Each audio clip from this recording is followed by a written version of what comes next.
Oh snap! Live from DIMtv Studios.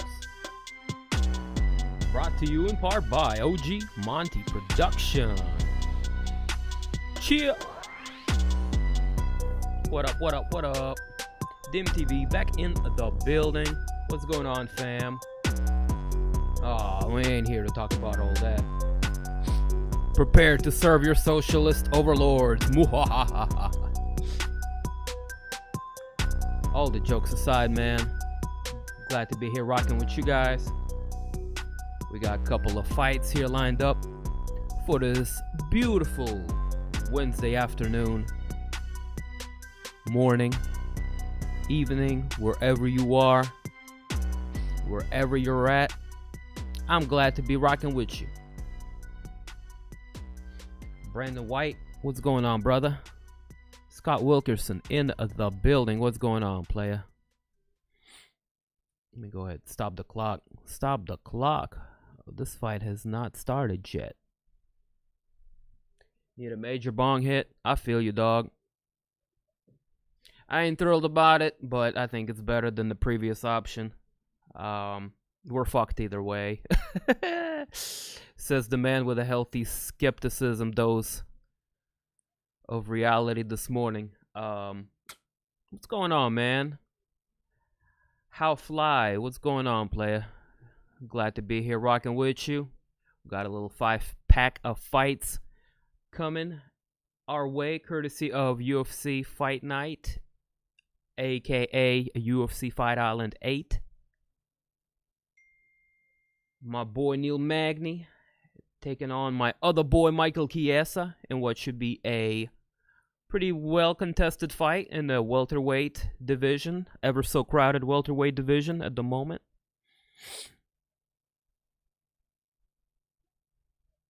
You still got that platinum? No, I got some OG cookies. I'm running out, unfortunately. Got a little bit of something. I still got something to smoke with you guys. Have no fear. Dim is here. But yeah, to answer your question, we have upgraded from the platinum to cookies. And it's a good upgrade. No doubt. No doubt.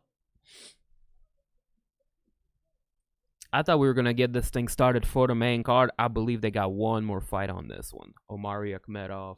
Let me go ahead and cue that one up. Maybe they moved it on to the main card. I'm going to have to double check. They didn't cancel it, did they? I hope not. Because it's 12. They're supposed to be starting the main card. I am just going to guess they're going to move Omari Akhmadov and Tom Breeze to the main card. Sorry, I'm a little distracted trying to get my shit together. Some juicy shit. Oh, yes, sir.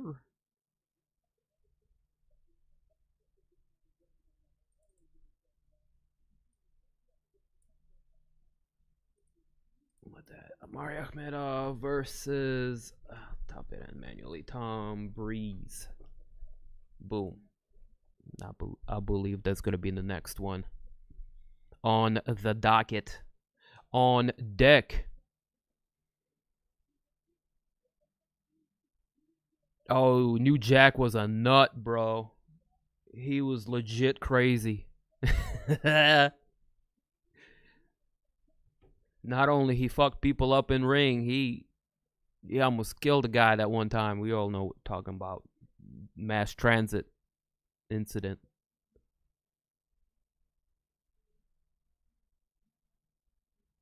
I'm in the know a little bit. Just a little bit. I also watched his documentary on what's the name of it? Dark Side of the Ring. Boom. Also great wrestling docuseries. If you're a fan.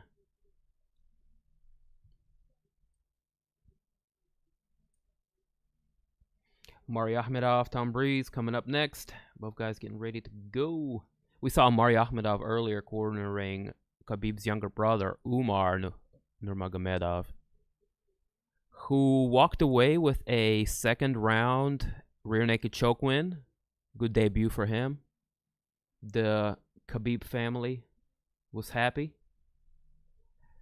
What was sick is he set it up with a head kick. He wobbled him with a high kick, and Umar is good at kicking apparently.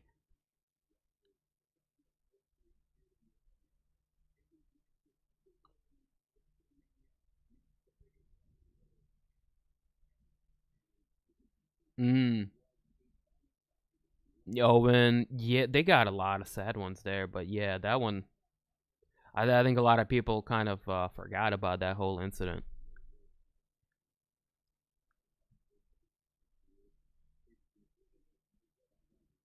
Yeah, yeah. They kind of, well, not kind of, they for real, like neglected the safety, and that didn't need to happen. And he was a nice guy to boot. Everybody loved him too. So that was shitty.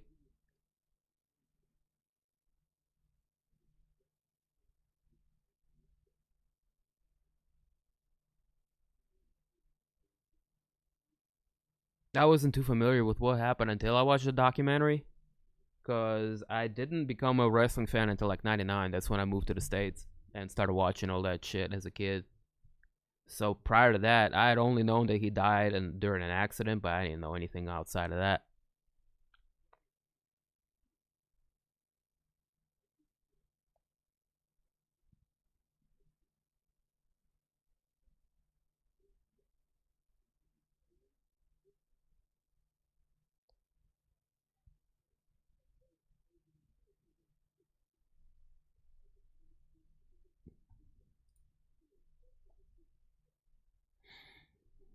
Hey, I got a nice little 6-pack of fights coming up next. Wait, hold on. 7? Dude, I can't count. Sorry. See, this is why I didn't graduate high school. With my GED having ass. 7 fights. Omari Akhmadov, Tom Breeze. That's going to be the first one. To get things crack-a-lackin'. Okay, Lerone Murphy, undefeated Brit, taking on Douglas Andrade. Tyson Nam, Matt Schnell. We got Roxanne. You don't have to wear that dress tonight. Taking on Viviane, Araujo.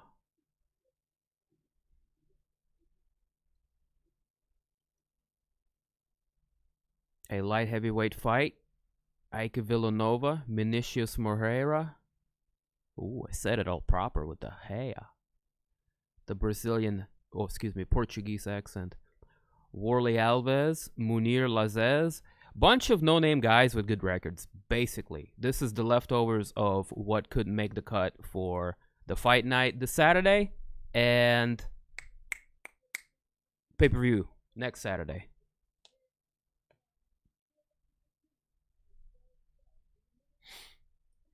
Oh, what's up? 6 people here rocking with me. Hey, appreciate y'all are here. We're getting ready to get started with the next fight, I guess. Maybe they're gonna burn some more time. As I mentioned previously, Chiesa, Magny on deck this afternoon, as well as some cookies. Also on deck,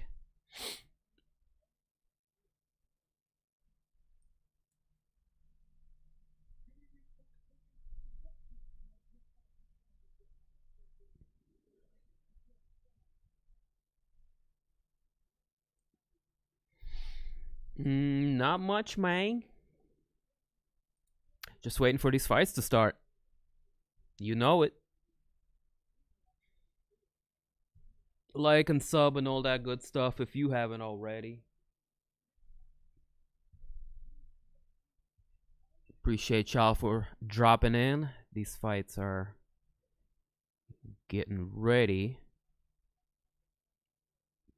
to be underway, starting with Omari Akhmadov, Tom Breeze.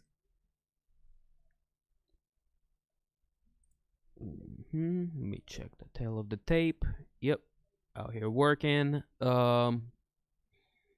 Middleweight division bout. Akhmadov coming off of a loss to tough Chris Weidman, showing everybody he's still got some fight left in him. He's coming back against Tom Breeze, the Welshman. That's Welsh? I believe so. I don't know. Interesting Orthodox versus Southpaw matchup. Both have pretty similar reach. Tom Breeze is going to be the taller of the two.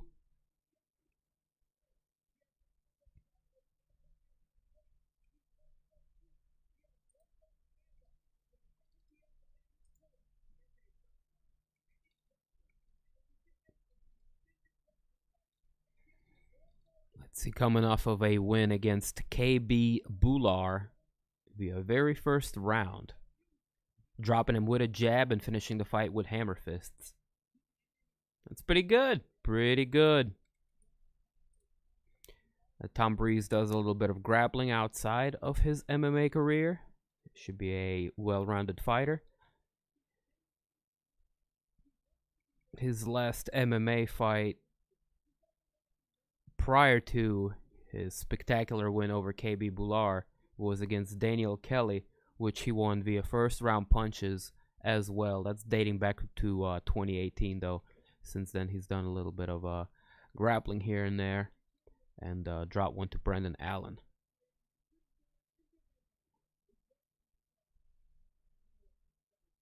Akhmadov, his opponent tonight, aka the Wolverine, one of Khabib's fellow teammates, fighting out of Makhachkala, Dagestan.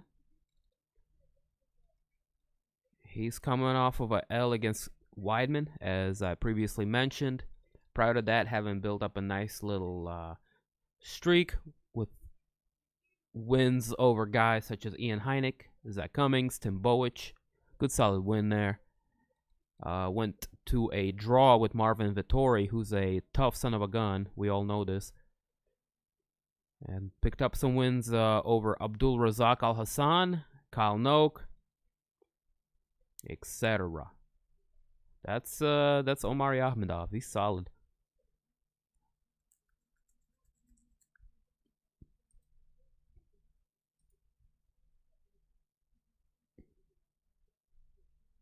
Oh, she good. She had to go and actually work at the office today, which is something they don't make her do a whole lot of as of late with this whole COVID situation.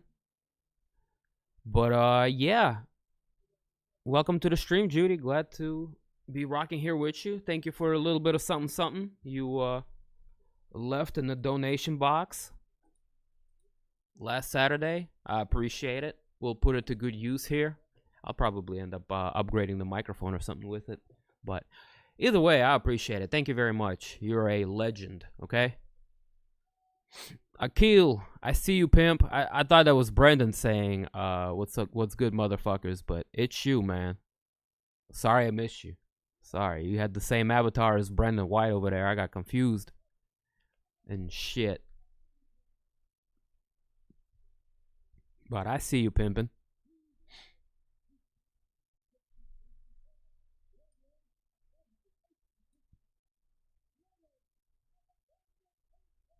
A little 7-pack of fights on deck this afternoon.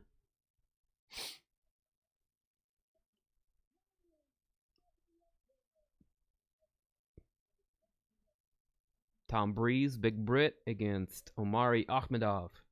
Big Beard. Ready to get things started for us tonight. UFC Fight Island 8.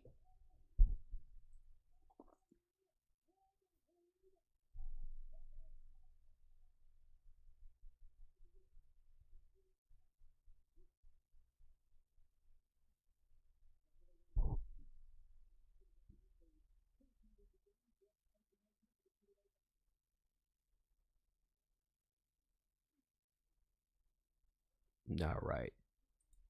Round number 1 underway. Here we go.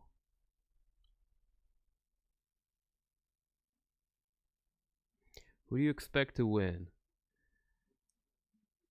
I don't know. This is gonna be tough. I'm leaning towards Tom Breeze in this first fight.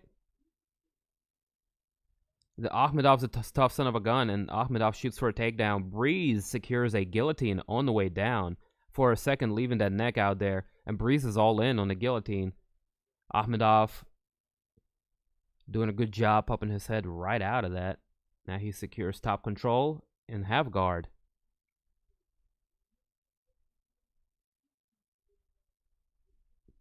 Share the smoke for show. Welcome to the stream, Mighty. If you're asking about the main event, I'm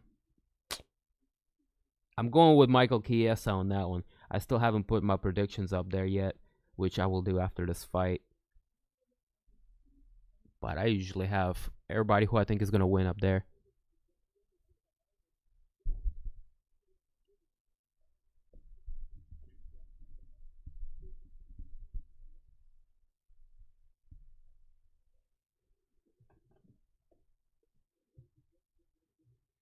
Looks like Akhmadov is going to look to pass to side control, but first he's going to soften his opponent up with some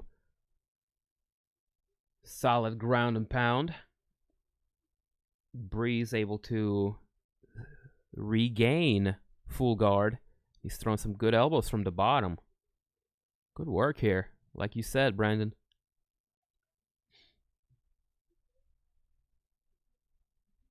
Three minutes left on the clock. I think Akhmadov is going to look to stack him. He can't just hang out here and eat elbows. He's going to give Tom Breeze a couple of hammer fists. Breeze is going to shoot up and try to secure an armbar in process. Good work for Akhmadov, avoiding it just in the nick of time. Oh, big shots from the top. Akhmadov with a Superman punch. Breeze staying very active in his guard. Throwing his legs up, but at this point, I think Akhmadov is getting the better of the position here. Breeze was covered up there for a second. 3 consecutive hammer fists. And at this point, Akhmadov is starting to take over with good top control and ground and pound.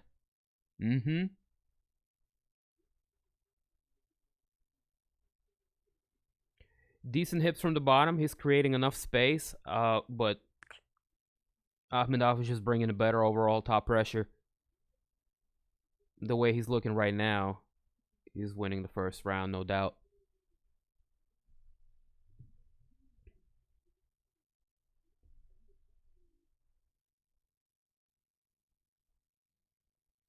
Oh, unrelentless.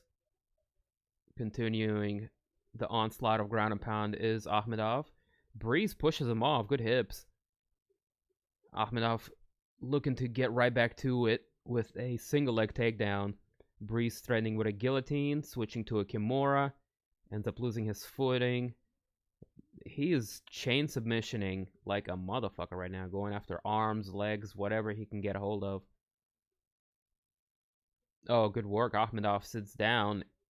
Oh, Breeze is still hanging on to that leg. Uh-oh. And now he's turning him over.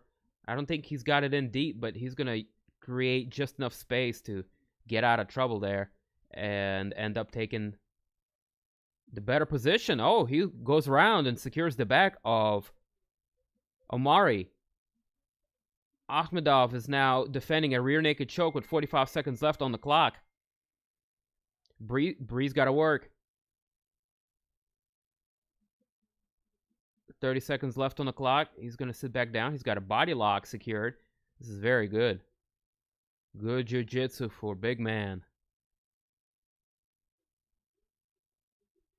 Akhmadov is going to survive to the end of the round. He's been in this situation before, but very impressed by what Tom Breeze has been able to do here. He got out of a really crappy situation there.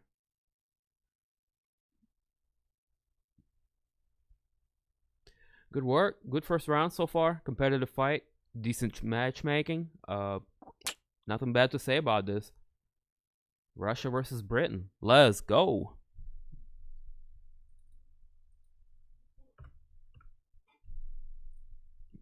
Round number 2. Getting ready to start. Let's hear what the corner is saying.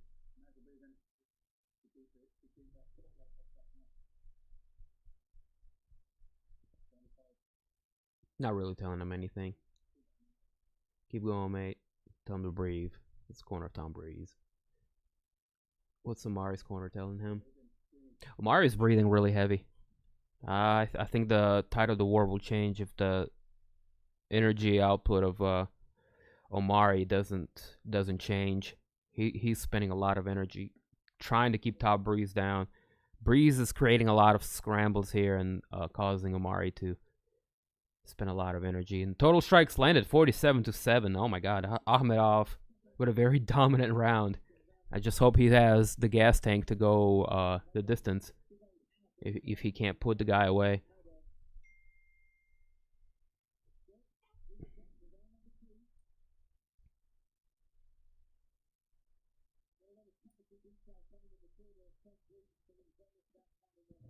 Oh, Breeze shoots. Excuse me, Akhmadov shoots. Looking for a single leg once more. Not but 20 seconds into round. Breeze doing a good job framing himself up against the fence and defending that takedown. He's really making Akhmadov spend a lot of energy on this. Oh, deep single leg. Ooh, oh, Breeze with good work. He's locked down the body. What? We're in a bit of a pretzel here. Oh, fuck. Is this a calf slicer? Ah, shit. Akhmadov has got to be on his P's and Q's with this guy. But now Akhmadov ends up in... Oh my God, this is a really bad position for Breeze. Akhmadov ends up in top mount, and he's looking for a head and arm choke. He's got it. Oh, fuck. That's it. That's it, man. Ref, come on! Yo, hello, referee! Yo, the referee is looking at this. Yo, ref! Oh, we ain't gonna hear the end of this. He woke up and fucking tapped out. Jesus.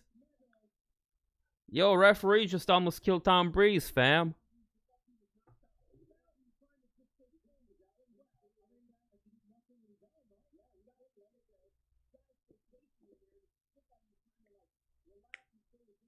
Yeah, it looked like Omari killed him, bruh. Shit.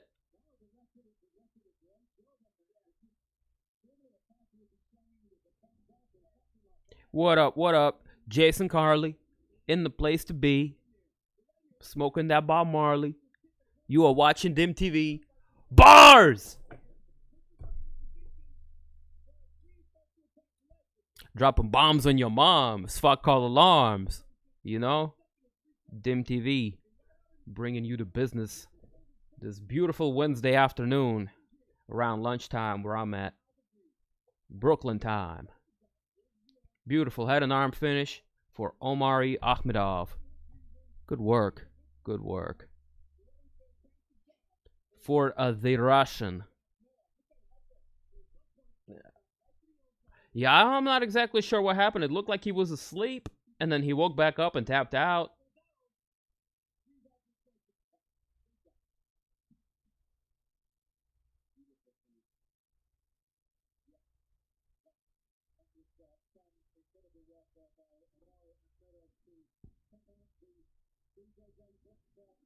Shit. Right. Good little finish there. Omari Akhmadov getting back to his winning ways here. Look at this man. He's shredded. He's built like a tank. He get on top of you, give you some hammer fists. It's not a good day. Tom Breeze fought a good fight though. Like he just fucked up with that wrestling switch and ended up in a really shit situational position against a Really good grappler. I wouldn't say a superior grappler. To me, Tom Breeze had better jiu-jitsu and submissions, and he just kept chaining, going after one another. Akhmadov had better ground and pound and wrestling, and both guys used what they were good at. It's one just made a mistake, you know. It wasn't like one was better than the other, but it was a situational. It was very situational, that one. But props for Akhmadov for taking advantage of that and recognizing the position and sinking that head and arm choke for the win in second. Decent stuff. If you are now just joining, we are watching UFC Fight Night, aka Fight Island 8. Still 6 more fights to go on deck. Mari is going to get the interview from DC. So this will be a good time to go ahead and update this next fight we got coming up next. Lerone Murphy taking on Douglas Silva de Andrade. What a name. What a name.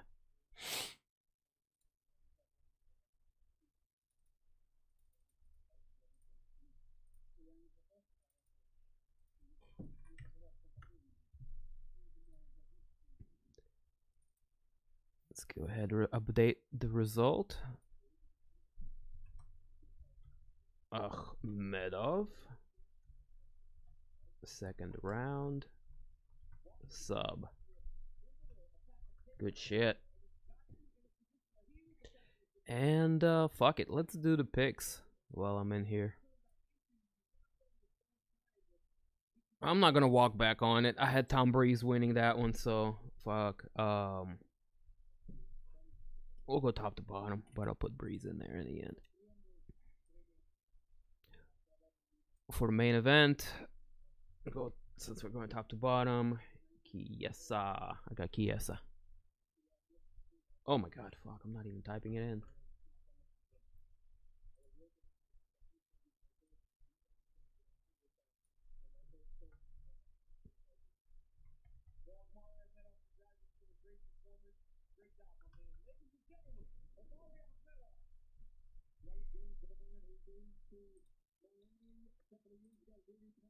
Let me pull up the card so I can see what I'm predicting here. Okay. It's pretty close. 50-50 fight with the Neil Magny, Michael Chiesa. I think Chiesa is just going to do a little bit better job utilizing his wrestling, keeping Magny on the ground. Magny should have the advantage on feet. I feel like if he keeps the fight standing, it's going to be Magny all day. He's tall, he's lanky, tough son of a gun. Knows how to fight tall as well.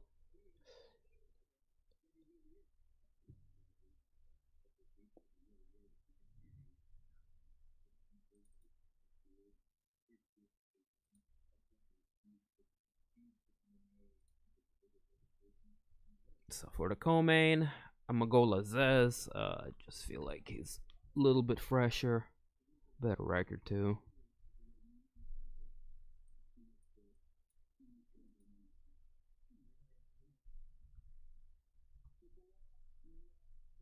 Villanueva and Moreira.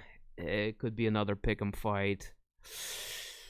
I'm gonna go Villanueva.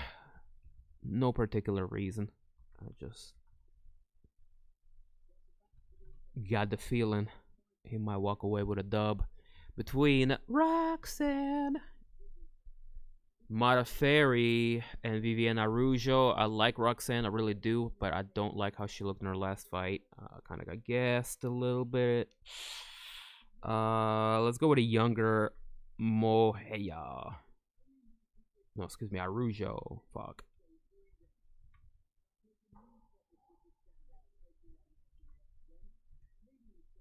I hate picking against Mata-Ferry.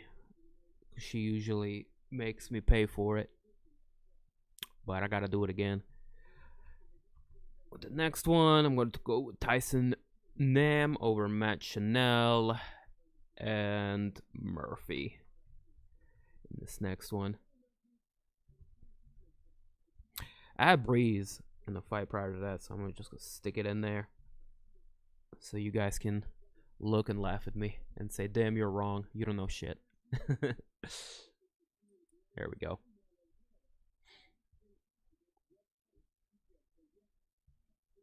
Yeah, it's the afternoon card. Fortunately, I get to make my own schedule, so I can kick it, watch some fights, but gonna have to make up for it at some point later on.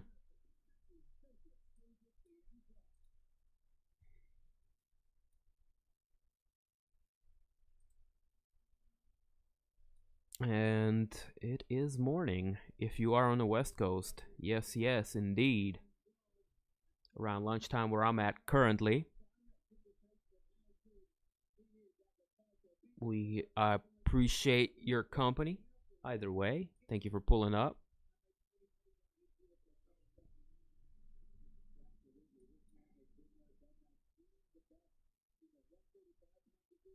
Currently making his way to the octagon is Douglas Silva de Andrade, getting ready to take on Lerone Murphy, his opponent.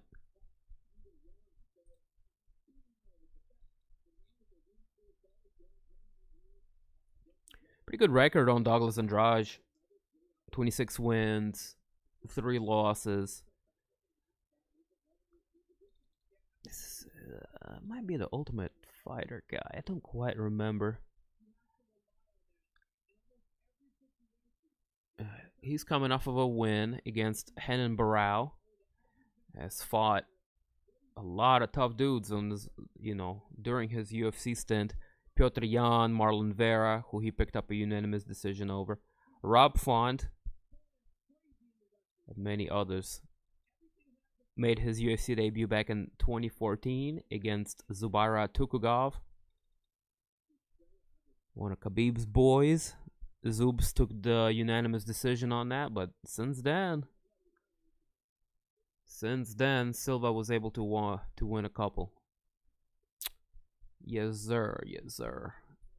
Former Jungle Fight champion in the weight class. He is representing NFT Castanhal Gym, fighting out of Castanhal, Para, Brazil. His opponent, Lerone Murphy, currently on his way out to the octagon, is undefeated. Technically, 9 wins, 0 defeats, 1 no contest or draw. Yeah, draw. Okay. Also known as The Miracle. He represents Manchester top team, fighting out of England.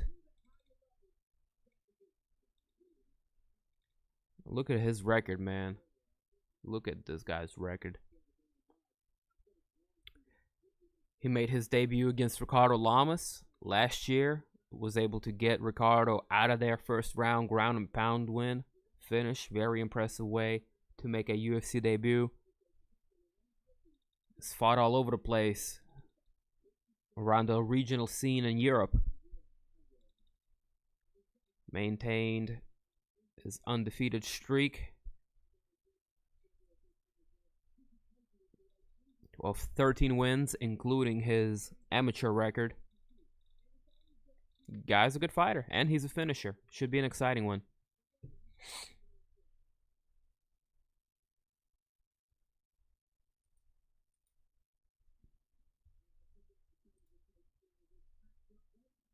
Yes, y'all. West Coast, y'all.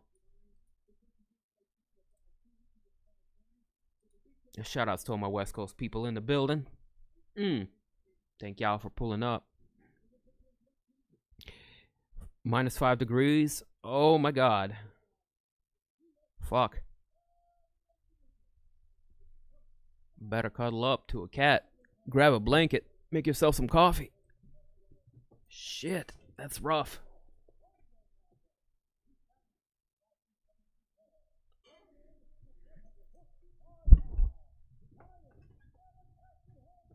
Straighten up. Get good posture going. Over here slouching like a grouch.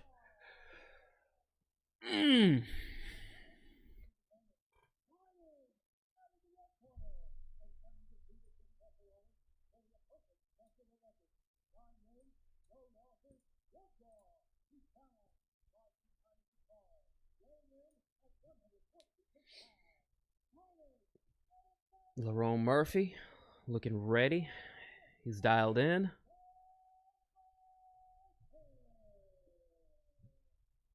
His opponent tonight,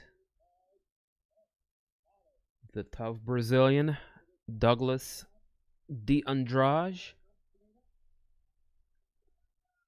Let's get the fight clock ready to go.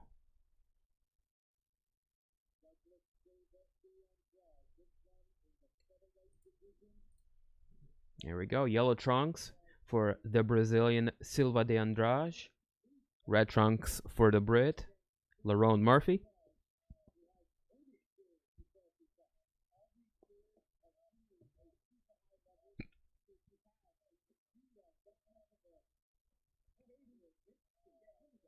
Man, Silva de Andrade over here reminding me of prime TRT tour with the mohawk, a beard, shredded. Well, hold up, they're featherweights.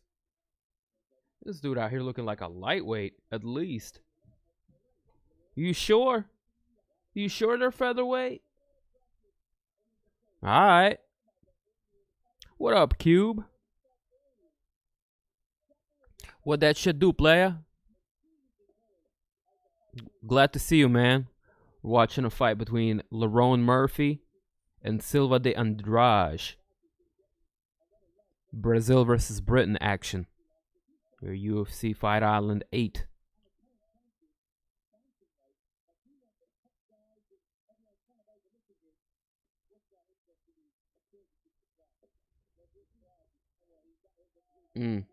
Silva looking for a big counter here. Just loading up on it.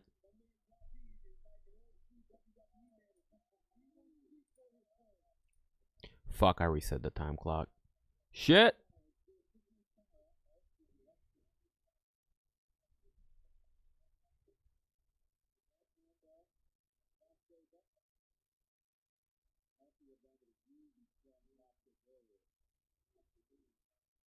The left coast. The west coast. You know. We're at a 3-minute mark here. Nothing of significance is happening. Both guys are trying to establish their range. Silva just hit him with a nice low kick. Oh, Murphy wings a big high kick. De Andrade ducking just under that.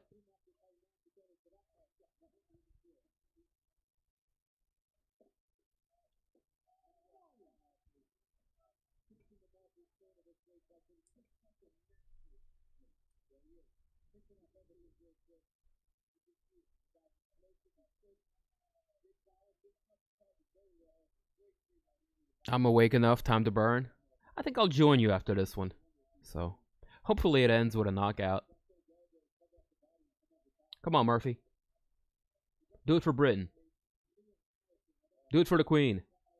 Oh. Ooh, Silva with a big leg kick. Murphy just no sells it like the Undertaker.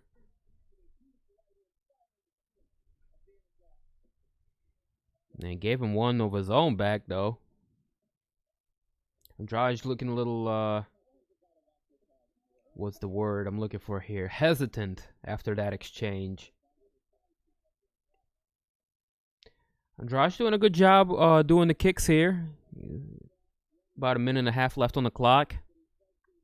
Pardon the fuck up I had. If you look at the fight stats over here, pretty even. Evenly contested bout so far. Hasn't been any attempt at a takedown either.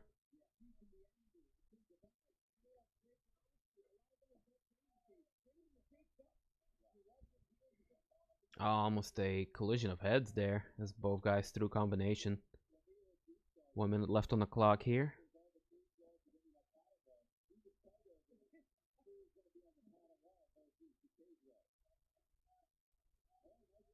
Mm.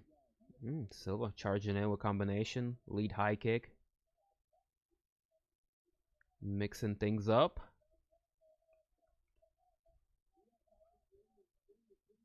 Oh, big leg kick for Murphy. Charlie Murphy.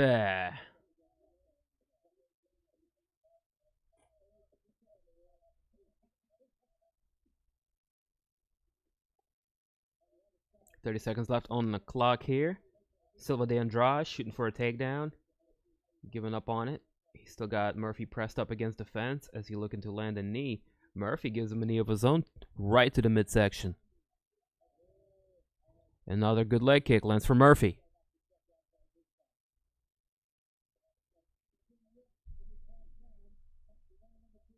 Seems like Silva is outclassed. So far on the feed, that's why I'm looking for them to switch things up a little bit. But check out the tail of the tape. The fight stat here. Lerone Murphy just doing a little bit more accurate. Throws and lands more strikes here throughout first round. That's pretty much what's going on right now. Rest in peace to great Charlie Murphy. Yes, indeed.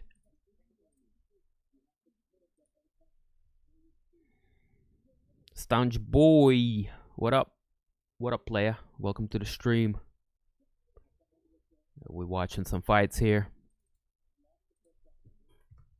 The corner of Douglas Silva telling him you lost that first round. Gotta get in there, go after it.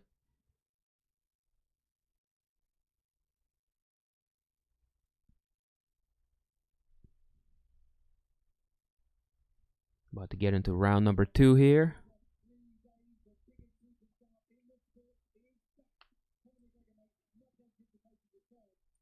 Here we go, round number 2. Of course, don't forget Poirier McGregor 2, the rematch coming up this Saturday.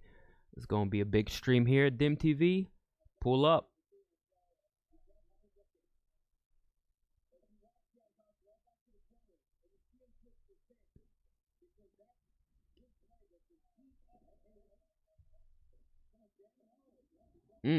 Uh-oh. Now Andrade able to get the fight to the ground, taking advantage here and securing the back of Lerone Murphy. He's got a body lock. What a 180 turn of events here as De Silva.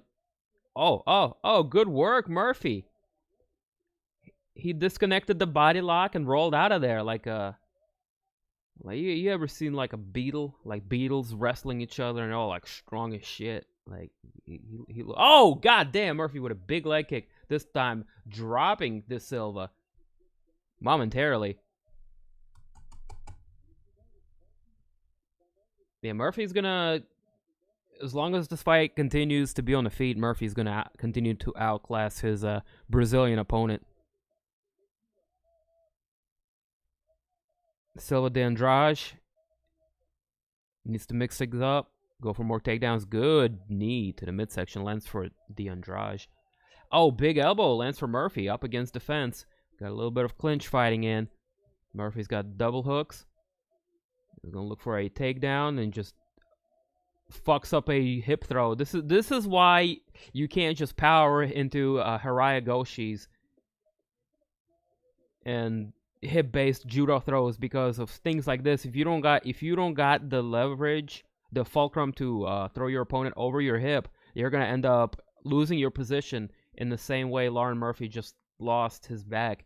And yeah, much better round for De Silva.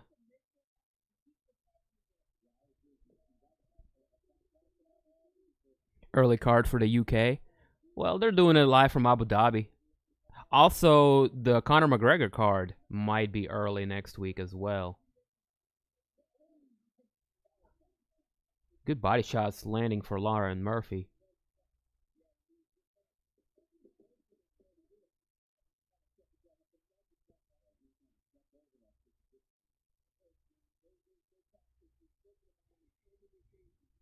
Murphy doing some great work on the feet. Those leg kicks are fucking lethal. Swing and a miss is Murphy. Big right hand.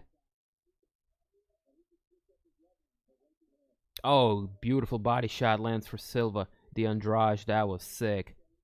Boss Rutan would be proud of that one.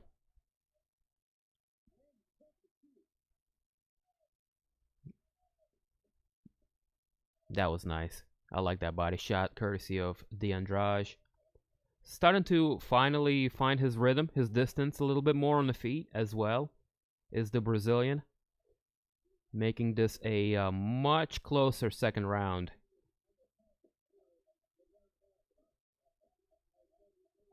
Let's check out the fight stat and see what's going on. Again, very close fight, 30-28. I know these numbers are not official, but they're close.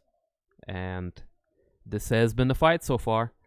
We got a takedown, 1 out of 2 attempts here with a minute and some change of control time for Douglas Da Silva. Let's make things fun and give him the second round, unless, barring something crazy happens with a minute left on the clock. Like a knockdown or something like that. Hold on. Did that leg kick count as a knockdown as well? No. Not on the fight stat. I would have counted as a knockdown.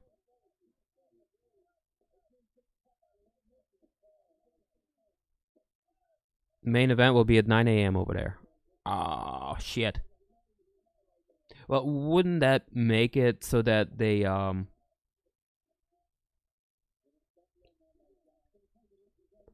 a.m. Okay, no, they're going to run it at a regular time, I suppose. They're going to do it Vegas time.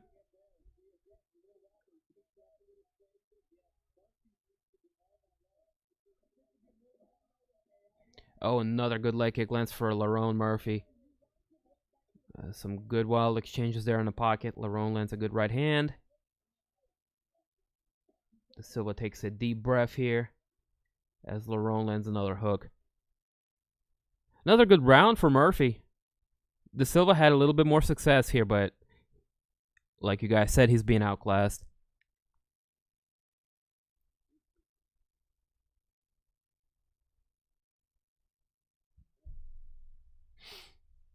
Fuck, Douglas Silva is just looking frustrated right now. Murphy's a tough guy to get your hands on. Very tall, very lanky. He knows how to fight tall. Corner of Da Silva tells him he's got to go for broke, get a knockout there. He's down 2 rounds in their eyes, and I tend to agree with him. Even though the second round was a lot closer. If you want to make it fun, give him the second round. Have them 1 apiece, but I think Murphy's at a good cardiovascular level right now. He's not breathing hard at all. He's fine.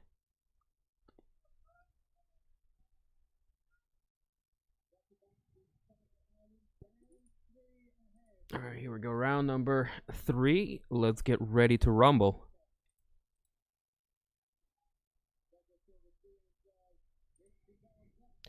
Yo, what up? NBC in the place to be. What's good, pimpin'? Happy New Year to you as well. We just cooling over here this beautiful Wednesday afternoon, watching some fights. But New Year's to you and yours likewise, man. Good to see you pull up. Brazilian fella getting his ass handed to him. What is tall ass Brit?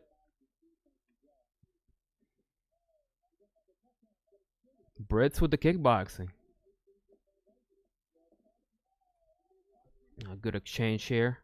Murphy staying just outside the range of Silva de Andrade, while being able to land combination punches of his own. Andrade looking to rip downstairs again with a body shot.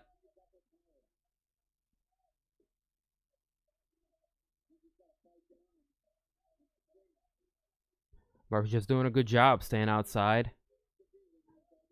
Landing straight punches. Good counter lands for Da Silva. Spinning back kick for Silva.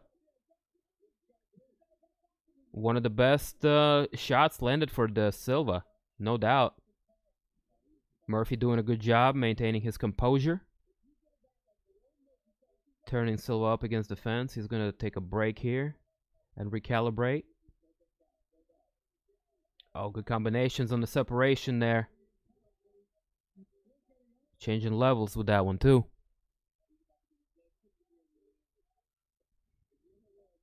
Silva rocked him at 345. Yeah. He did. He's still dangerous, man. You got to be on your P's and Q's if you're Murphy. Especially with a sense of desperation coming from the Andrade. He knows he's down 2 rounds. He's got to make this one count. Or else it's going to be... Ah, shit. We got us a nut shot, boys. Went downstairs right to the boys. Right to the boys. We need a minute here. As this messes up my fight clock. All good, though. I'm not the one taking a shot to the nuts. Well, Murphy's going to walk it off. Take a couple of deep breaths. And the calf kick. No, thigh kick, excuse me, going a little bit high there. We're at a 3-minute mark here. 3rd round, good straight. Right, landing for Silva. Getting right back to where he was.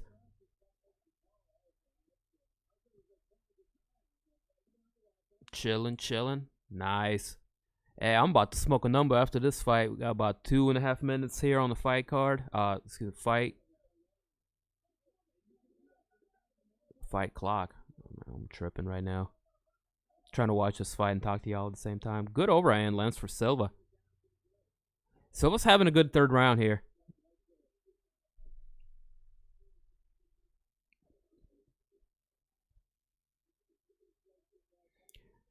Good effort for Murphy as well. Still very much in this fight. He's coasting a bit here.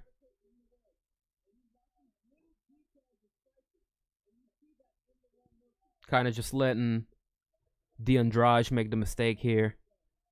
Allowing him to chase the target. It's decent.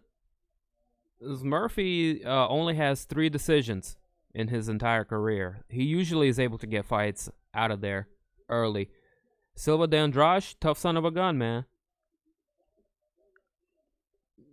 30 pro fights in his career, fought all over the place, been in UFC for the last 5-6 years.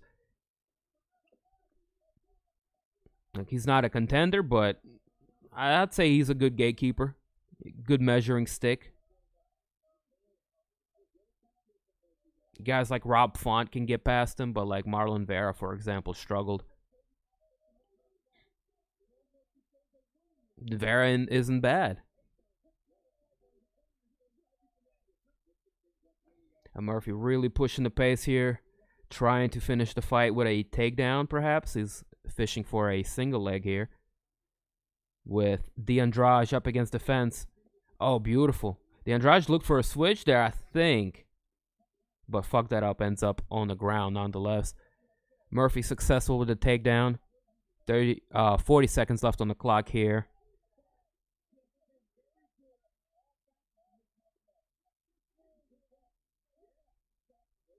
Good work. Murphy passes into half guard now. Silva up against the fence. It's accurate to say the fight's going to end like this. Andrade retains full guard. He looks like he's got more experience on the ground or with grappling overall. He was just unable to really get the fight to his realm. And Murphy, I think Murphy's going to walk away with a dub. Yeah, no doubt. Dominant 1st round. A little bit closer 2nd round, which I still have him winning. And if you go ahead and look at the fight stat here, this thing right here tells you everything you need to know. Still close fight, though. Still close fight. 1 takedown apiece. Roughly same around control time with each other. Leg kicks, body shots. Hey, it's close. This is actually a lot closer than what we saw over the course of 3 rounds. But that's in part due to Silva really kind of rallying over the last 2 rounds. I think the cornerman has something to do with that, getting some fire lit under his ass. Yeah, that being said, I think the Brit walks away with a dub here.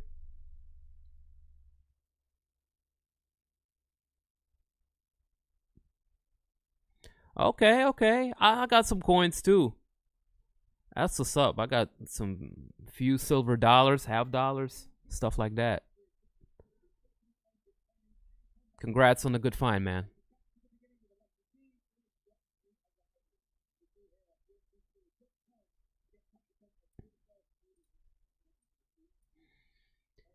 All right, let's go to a decision. Figure out who won this one.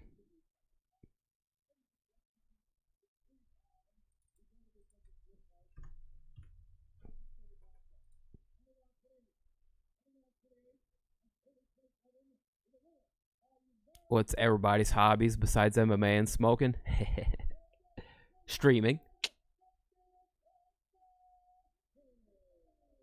Play a little video game. I got do a little bit of this, a little bit of that. I'm a creative person.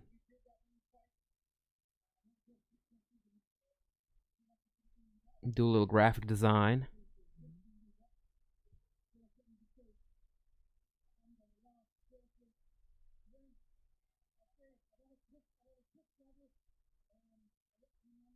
Got me some bitcoins. Right on, dude.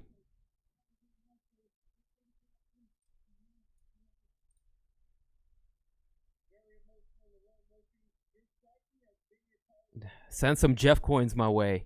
My Amazon drone got intercepted by a Russian hacker the other night. Woo! The future is spooky.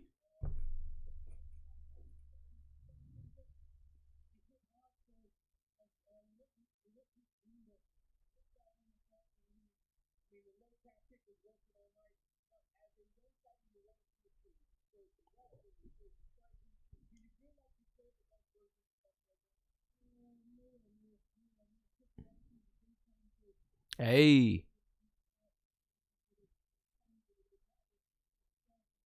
Uh-oh.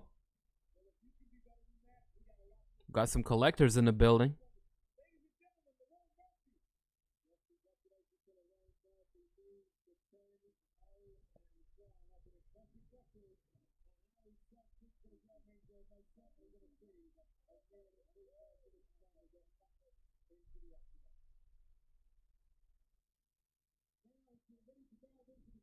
I started collecting records. As you can see, most of them unplayable, unfortunately, as a decoration. But I got a record player, and I started collecting. I got some Cheech and Chong, some Bob Marley right there. Leonard Skinner, the newest edition, Golden Platinum.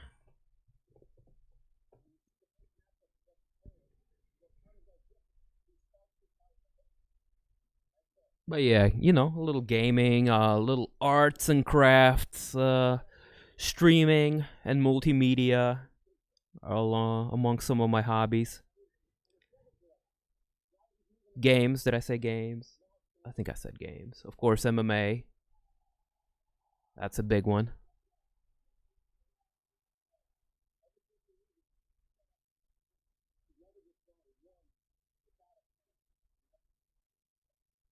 Spare time, I watch a lot of like documentaries, historical shit, geopolitical stuff, etc.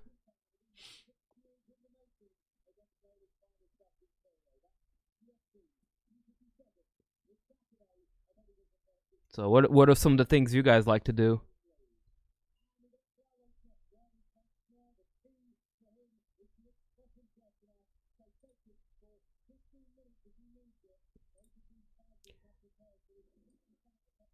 We got Tyson Nam and Matt Schnell coming up next. Don't go nowhere.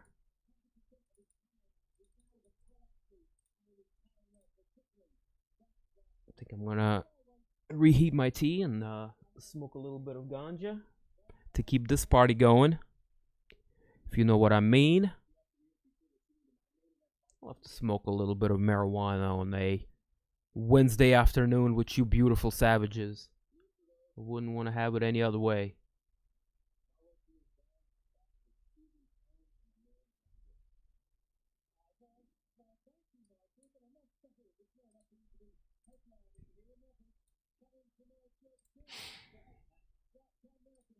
All right, all right, all right. So that's tail of the tape coming up here with this next fight. Stick around. Don't go nowhere. I will be right back, man.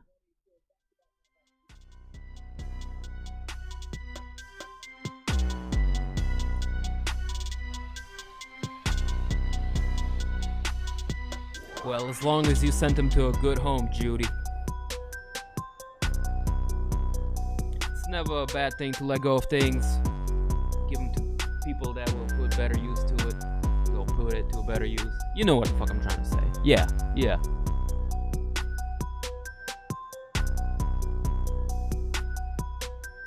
Yo, what up, Bobby? I'm just about to take a step to the rear, go and fill up the chalice, reheat my tea, come back here in about 30 seconds and do a little bungarooski with y'all. Alright, I feel you. I feel you. You ain't gotta worry about that dude, though. You ain't gotta worry about it anymore. Worry about our new socialist overlords and the mandatory gay marriage certificate you're gonna have to provide them by the end of the month, fam. Ah!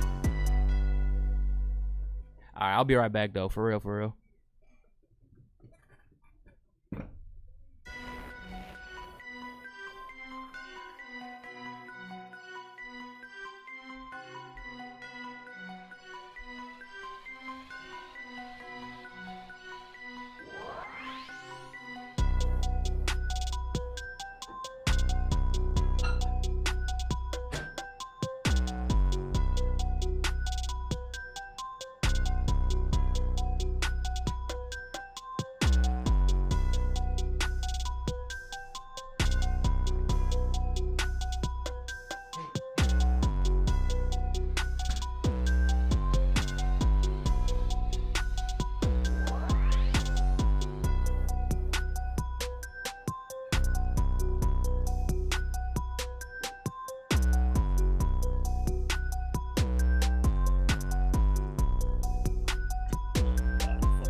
snap, we back. I appreciate your patience, ladies and gentlemen, boys and girls. Tyson Nam, Matt Schnell is the next fight lined up as both fighters make their way to the octagon. Came back here with a little bit of tea and a little bit of Bangaruski. Let's keep this party going. Where's the lighter? Where's the lighter? Sheesh.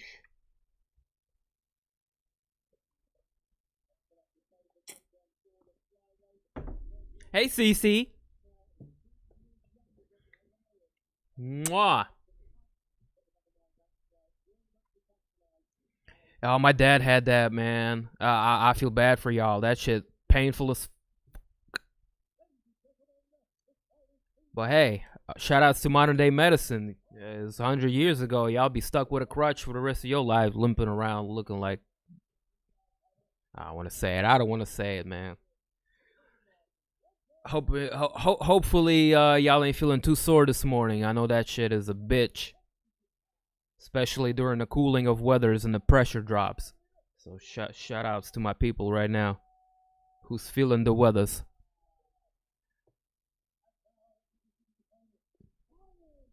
But yeah, I'll smoke out of respect for you guys. All right, let's get our mind right, because we don't have much time left before this fight starts.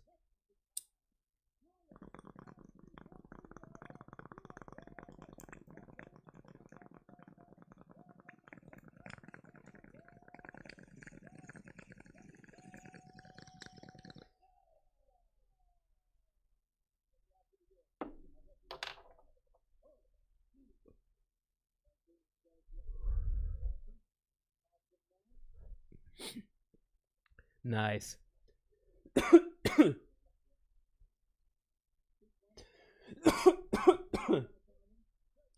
Ready? Bam, let's go. Blue trunks for Schnell, black trunks for Nam. Respectively 9 and 10 ranked fighters in their weight class. Slip out from Schnell here early on.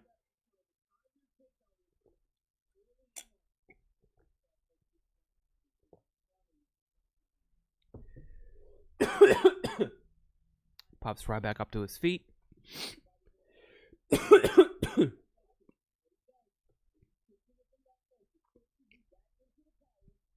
Damn, Jason. Damn, bro.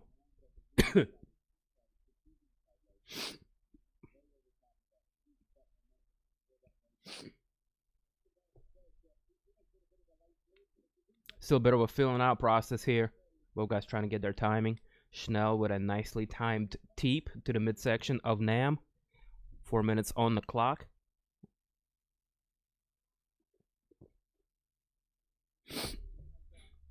Hey, into thin air, man. What's going on, Storm Chiesa?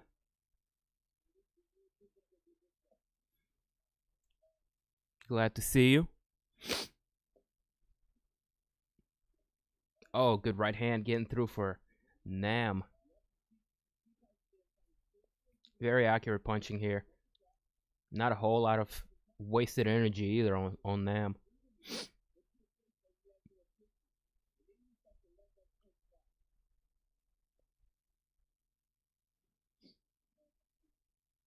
Oh, shit. Schnell fires off a jab, ends up eating a counter right afterwards.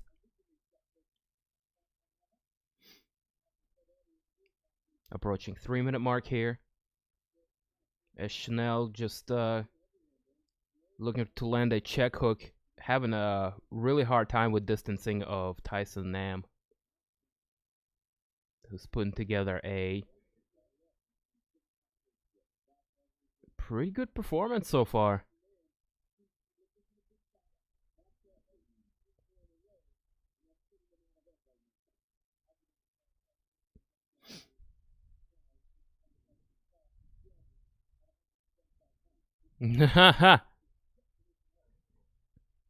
It's big words from somebody that hasn't played Fight Night Champion with me, or, well, anybody really, for the last half a year.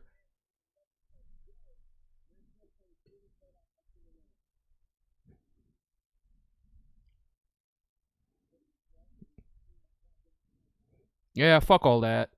I mean, I'm glad Trump's out of there, but the other option is like, oh god, I don't even want to get into that shit.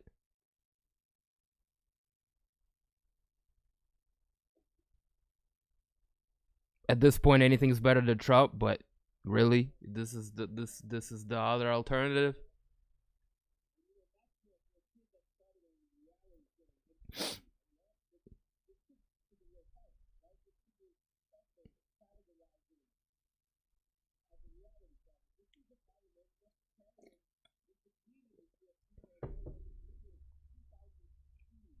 Dim, what's your political stance? They're all terrible. That's my political stance.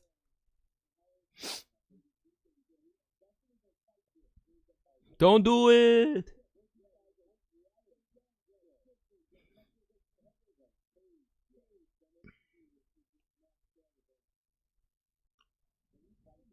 All right, back to this fight though. We got about a minute left here in the first. As I start to get bad cotton mouth.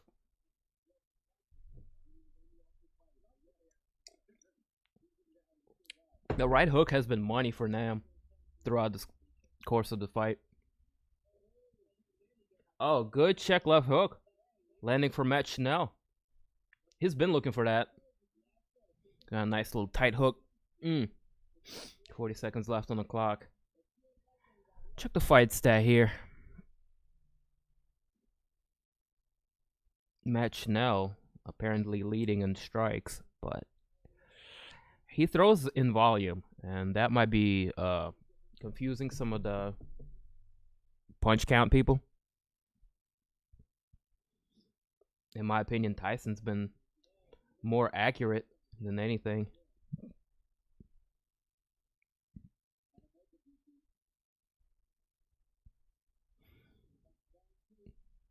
I think Kobe should go all in on being a Biden supporter. Just quietly switch sides like everything is normal. Yes. That would be comedy. That would be comedy.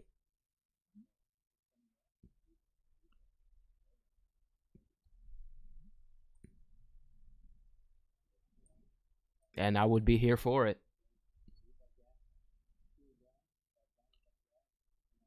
Speaking of old Kobe, what's he got going on, Kobe Covington? Is there going to be the Ultimate Fighter with Jorge? Come back and get beat up by Usman again? What's Kobe up to these days?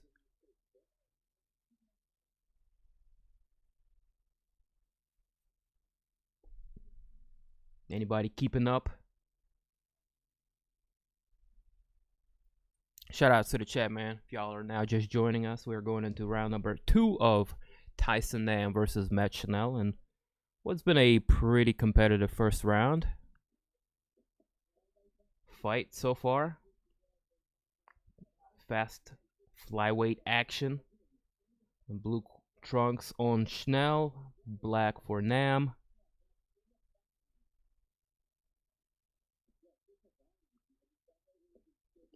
Close fight.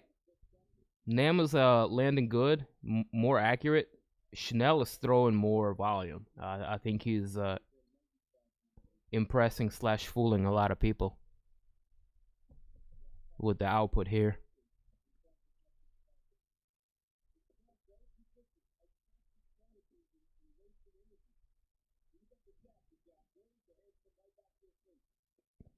Good jab for Schnell. Just bumping a jab, moving around. He ain't getting a pardon from anybody for losing. He didn't just lose, he got his jaw broken after talking smack for months. And that's just what it is.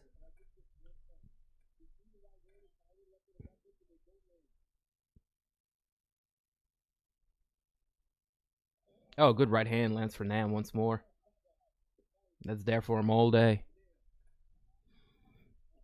Some swelling around the right eye of Nam, courtesy of that check left hook. Firing it off that time again is Matt Schnell. Get deep to the body. Nam's starting to slow down a little bit, but Schnell still looking spry. Still bouncy on his feet, still throwing volume. Quick jabs, too. I think Schnell is starting to slowly take over this fight here.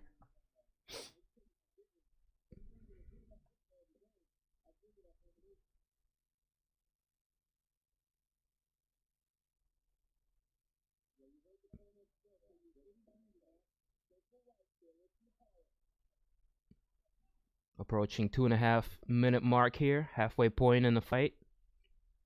Interesting. Nam had a very good start, landed lots of power, but Schnell was able to take it and dish it back out. They fight different though. Tyson Nam looking for more singular punches and big power. Schnell is all about combinations and volume. Pumping the jab, staying on the outside. A check left hook is there for him all day too. You can see it's landing multiple times all over the fucking face because it's most of the damage on Nam's face is on the right side.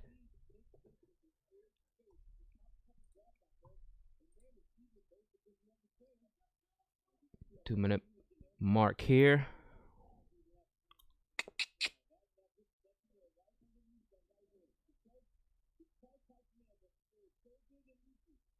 And Nam was able to land that grazing right hand. Schnell was backing up at the time.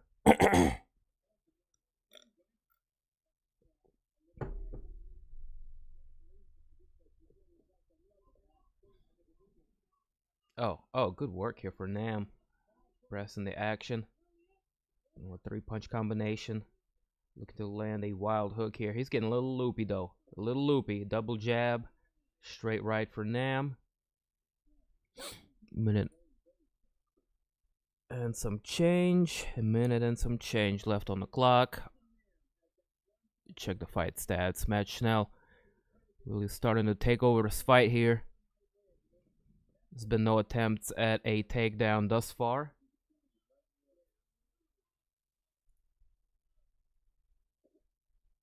You can see ESPN's about 45 seconds ahead on the clock. Good counters for Schnell.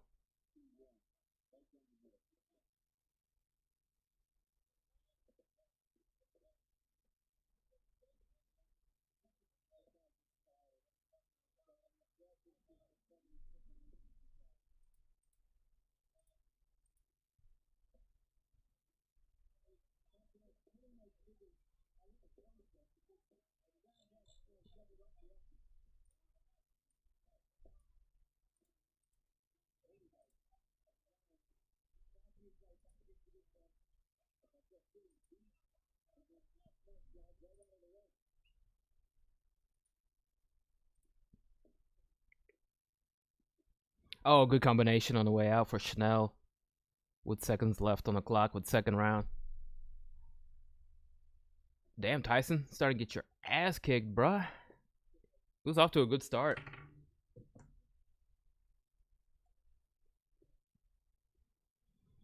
Schnell's impressing everybody with his cardio out here. Hasn't slowed down one bit.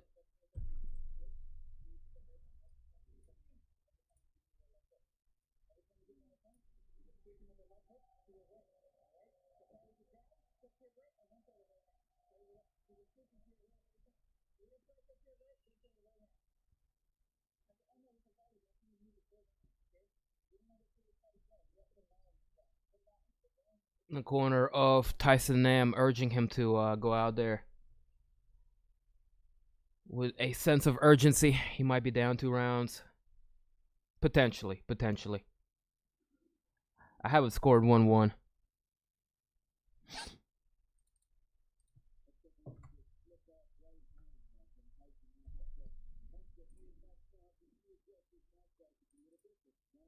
Here we go, round number 3. Fight!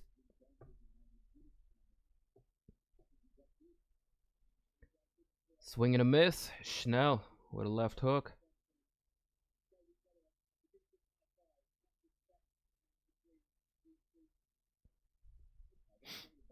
Schnell is in much better shape.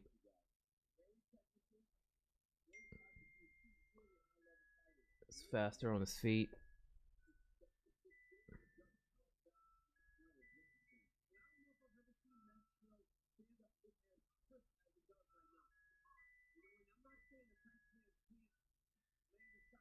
Oh shit, blowing up my phone.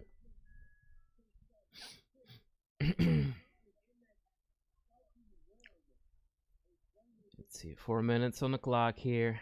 Trying to keep up with this good body kick. Lands for Schnell. Oh, for real? Oh, y'all need to knock it off, though.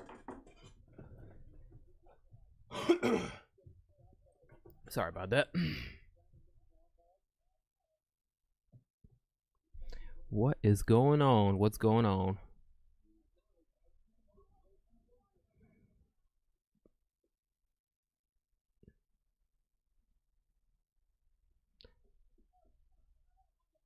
Nam slowly trying to mount a bit of a comeback here. Schnell just doing what made him so successful here, staying on the outside, pumping the jab, landing the kicks to the legs, the body. Look at the head movement on Schnell. 3 rounds of this, that's great output. Nice. Nam fires off a big right hand. Schnell deflects it. That was beautiful right there. Good block. Good block there for Schnell. Another left hook lands for Schnell, followed by 2 jabs.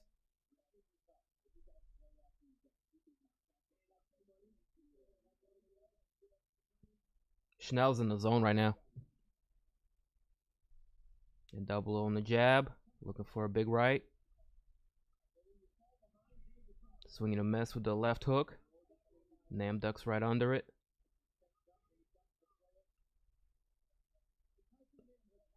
Schnell's just looking loose out there, you know. He's dialed in. Nam, he's forcing it.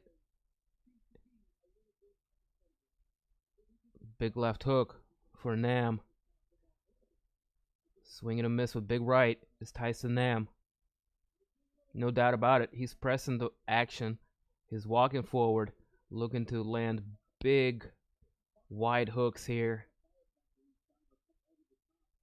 But Schnell is still very sound, displaying good footwork, great head movement, and just overall being hard to hit.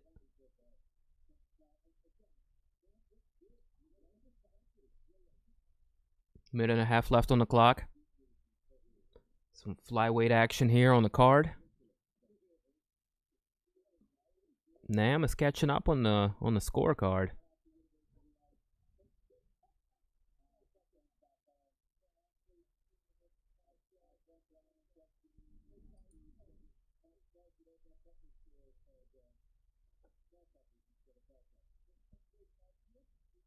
Minute left on the clock here. Schnell might be giving him the round here. He might be giving it away. Good body shot and followed by a big miss with the left hand is Tyson Nam.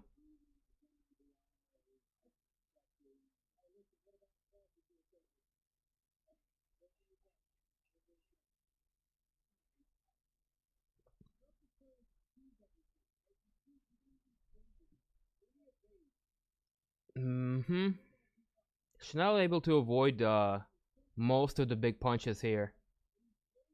But I'd go as far as to say Nam is winning the 3rd round here.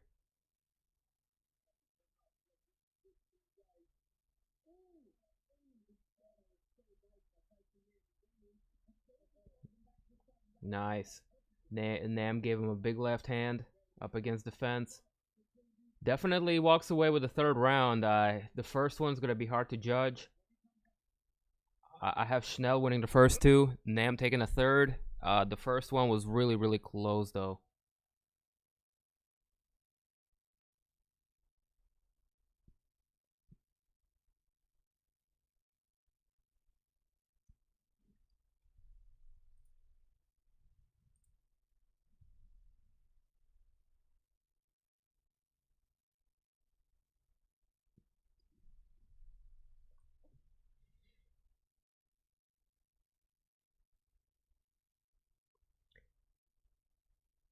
We'll see what the official decision is in a few short moments.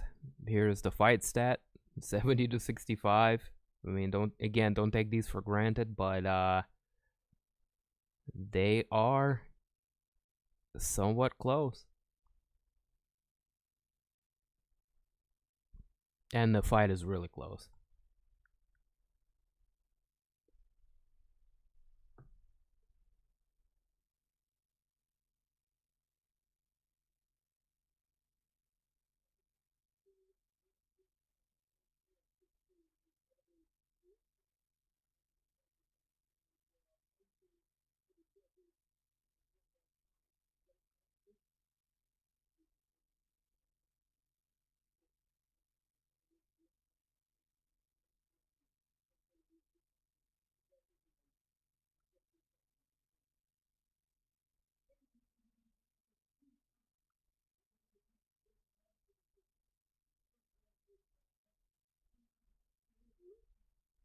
Oh shit, it might be a split decision.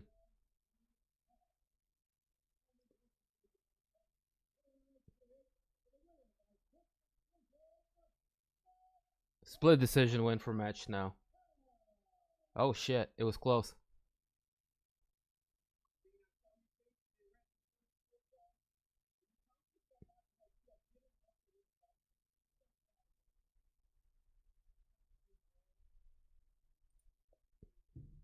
Good win for Schnell. Closely contested fight. He took a lot of shots from them. Now to pack a man bowl. The man bowl. Man bowl. Choo choo.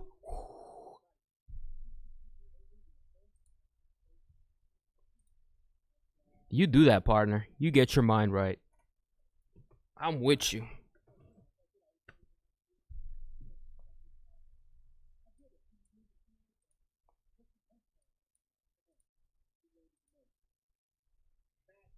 Who landed the most? I don't know. It was close, according to the judges.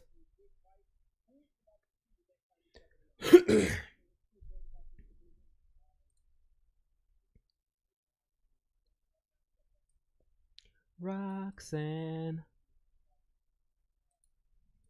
you don't have to wear that dress tonight. Coming up next.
Uh-oh, Usman Burns official for 258. Sweet.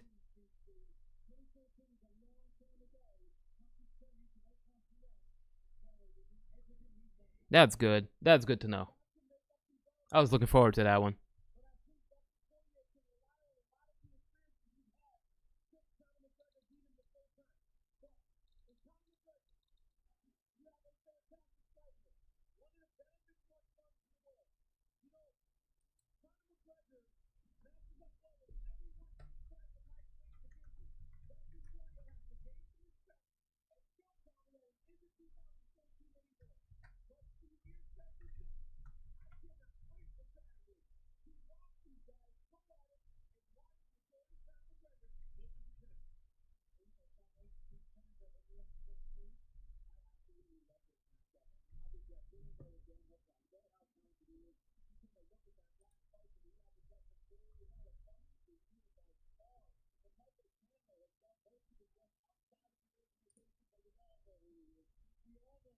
Hey.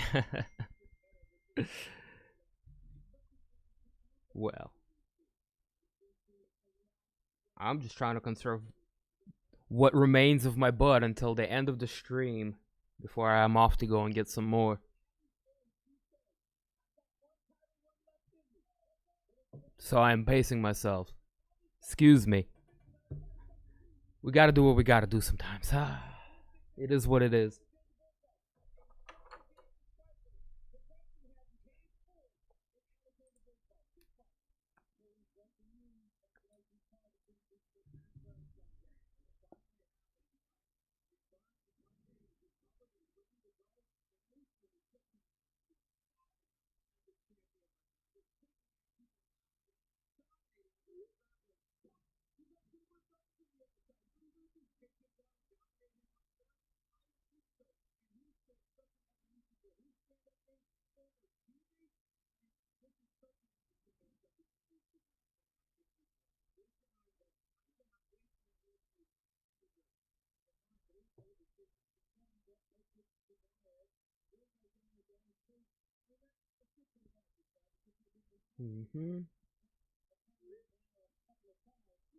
Get back to everybody.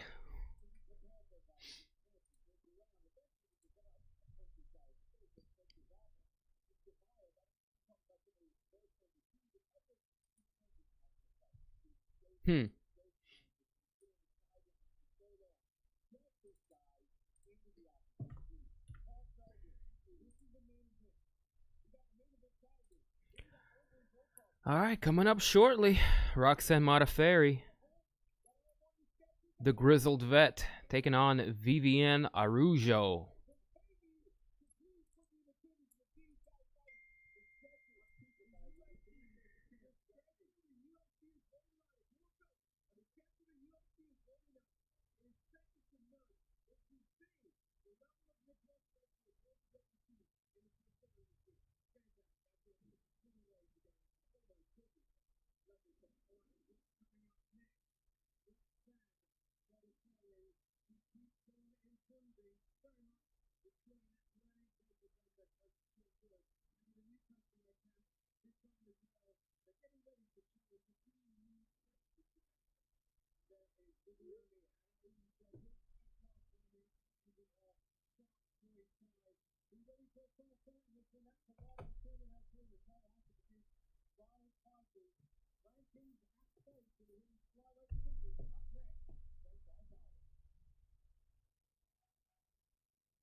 The action returns shortly after this break. Okay. Oh, God. They're going to take their sweet time. I don't know why. I mean, we're going to decisions here.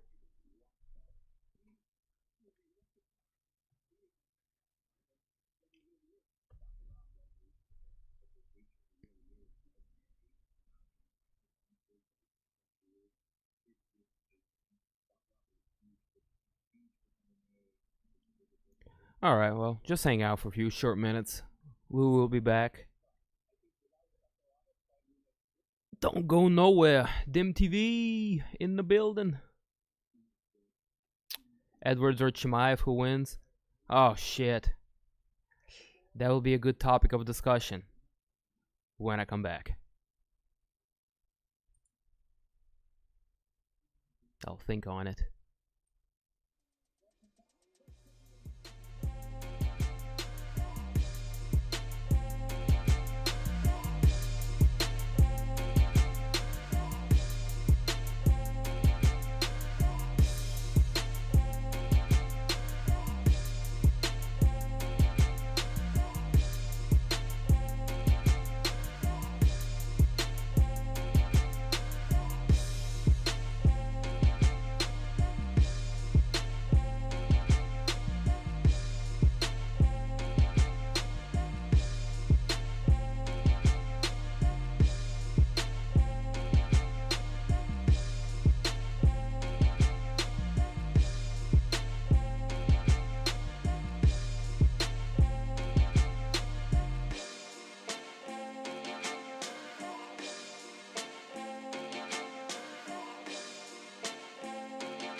Bathtub Boy Productions.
Bathtub Boy Productions.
Oh snap.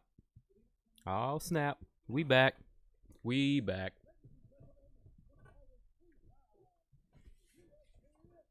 What? It does? Dude, I thought I updated it. What the fuck? That's not me slacking, that's YouTube. God damn it. Thank you for pointing that out. I'll go ahead and change it. Jesus. I am slacking. With nobody to keep me on point.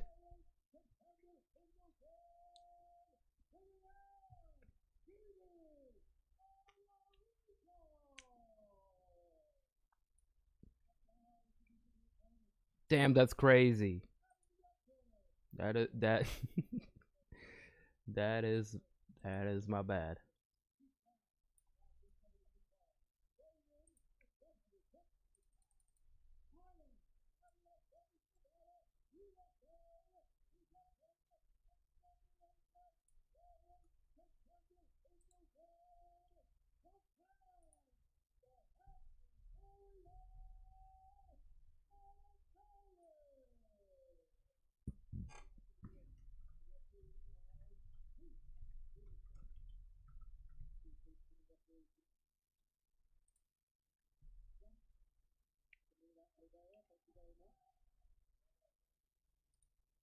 Is the picture right at least?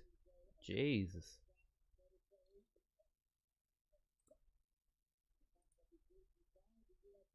There we go. Blue trunks for Modafferi. Araujo with the black. Veteran versus young blood matchup. Let's go. Hold on, that's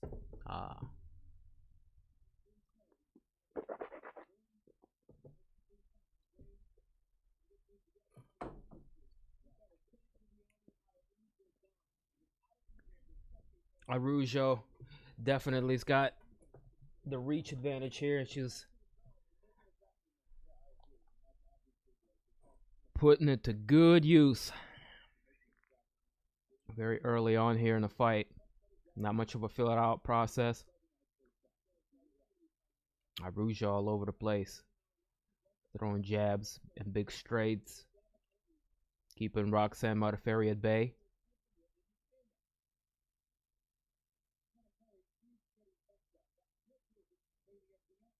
Araujo with a good mechanical 1-2. Is she the best boxer in MMA?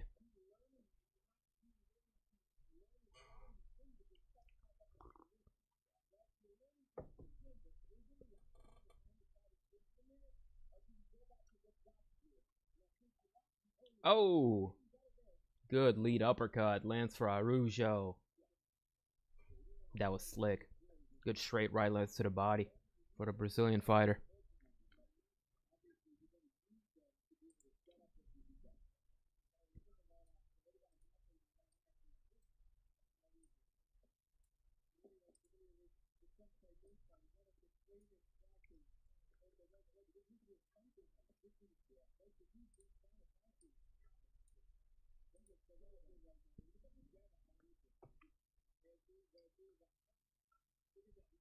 Viviane is just putting kind of a masterclass performance here with the boxing.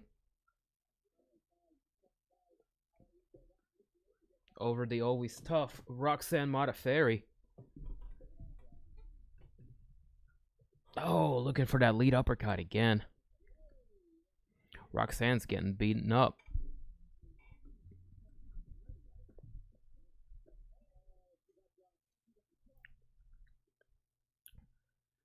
Roxanne getting dropped momentarily.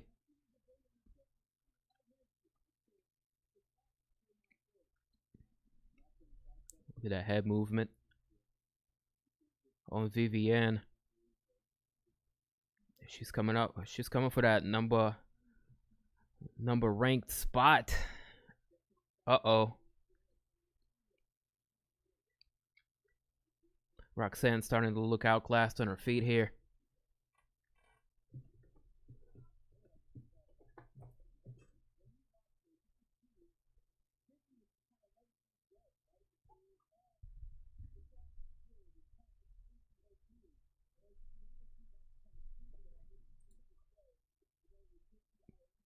So far, so good. Viviane Araujo with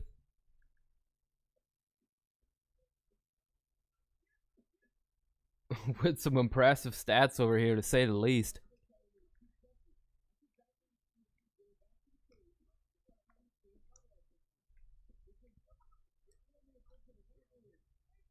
Yo, if this keeps going like this, I see a finish coming in second or third round. TKO.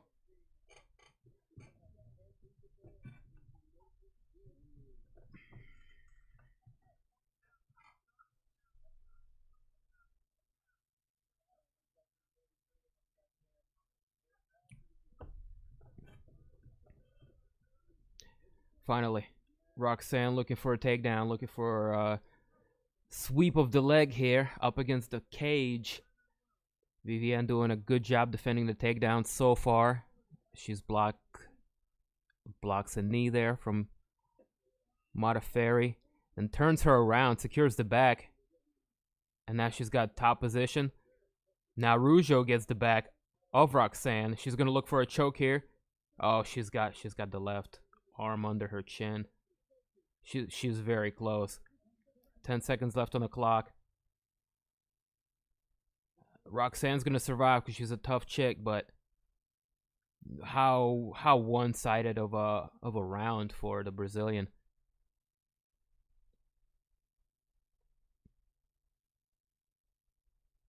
Hey, shoutouts to the essentials out there, Sonia. Thank you for doing what you do. Being essential and shit.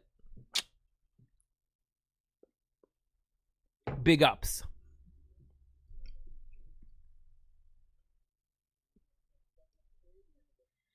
Yeah, that was a great round for Viviane.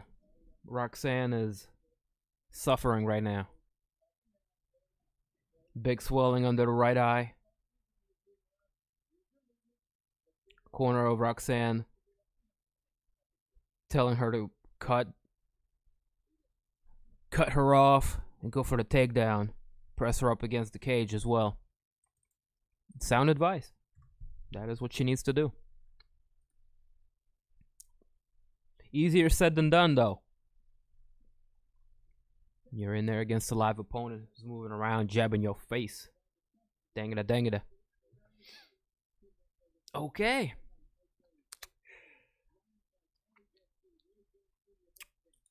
There we go, round number 2.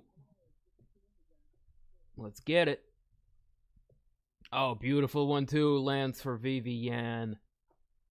Just to the side of the head, too. She moved to the side, took an angle on her, and then fired off the 1-2. Wasn't a straight-on attack. That's sick. Araujo's got... Oh, beautiful. 3-punch combination. Finishing things off with a left hook for Araujo. And that one stumbled Roxanne back. Yeah, there's going to be a TKO soon. Roxanne's outclassed by this girl. I don't want to see her take any more damage, to be honest.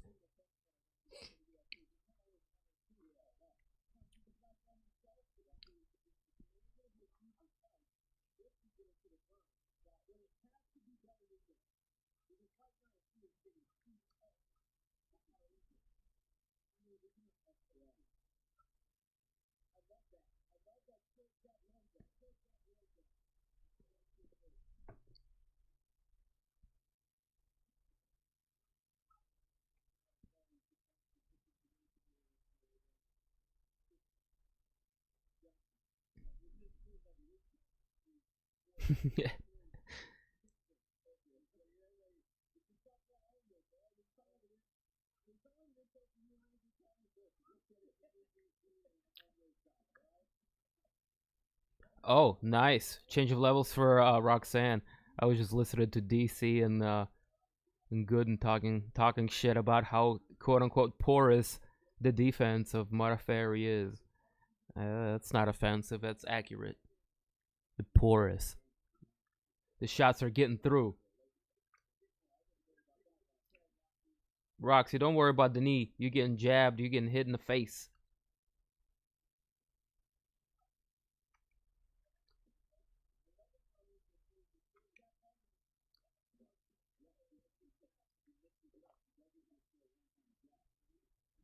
They keep talking about how Araujo attacks from different distances.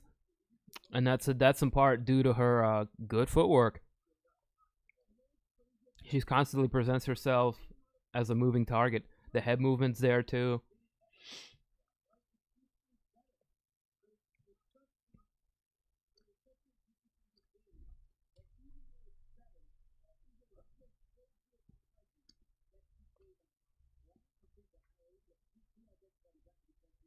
Modafferi charges forward, looking to land a big jab.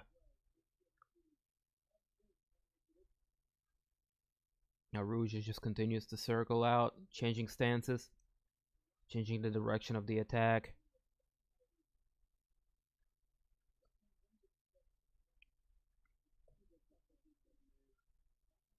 When is Lazzez match? I would say probably about 30-40 minutes from now. No, actually even earlier. Excuse me.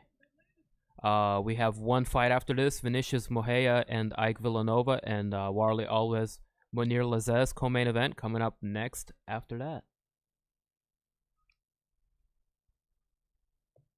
It's probably 30 minutes. 25, 30 minutes. Aziz, what's going on, brother? Thank you for pulling up.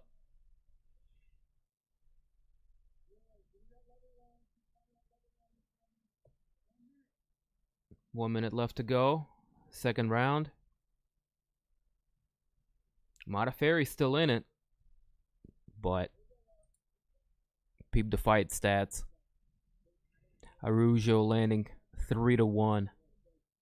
Outlanding her opponent. Just a textbook performance. By Young Blood, the Brazilian fighter. Big takedown for Araujo. Wow. Right into half guard, too. Oh, excuse me, side control. That's even better. 20 seconds left on the clock. Not a lot of time to work it.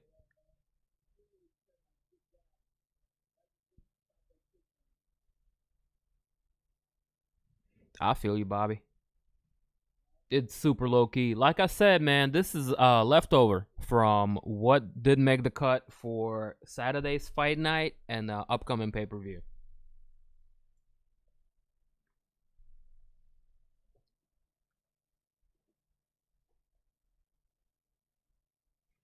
This was it meant to be a leftovers kind of a card with a little cherry on top. Unfortunately, the cherry on top comes out versus Edwards. Yeah, that fell out. Speaking of which, how you all feel about that fight? Comes out and Edwards.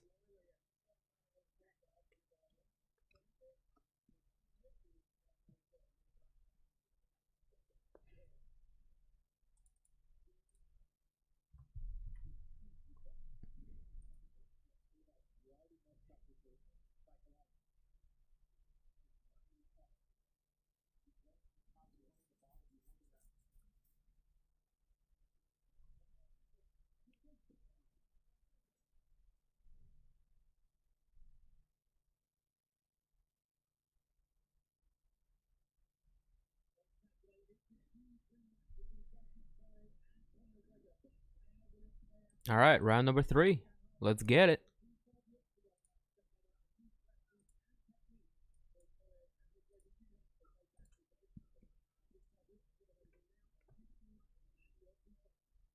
Roxy coming out charging. Araujo staying composed, doing what she was doing. A good combination lens for Araujo with a 4-3.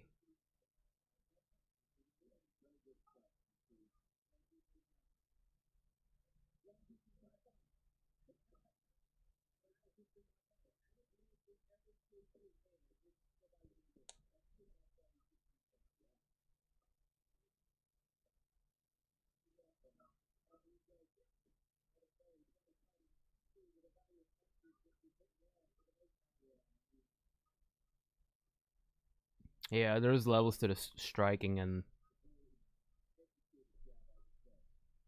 Oh, good. Good. Change of levels. Modafferi able to secure a single leg and drag the fight to the ground. She took the back for a second there. Araujo pops back up to her feet, but this is big for Roxy. She needed this. And she's gonna work. She's gotta work super hard to get the fight to the ground. Araujo herself a black belt. Grappler. She knows what to do as she switches and looks to secure a single leg of her own. Araujo with a big takedown going into half guard top and passing off the bat into side control. This time with 3 minutes to work. This is going to be difficult.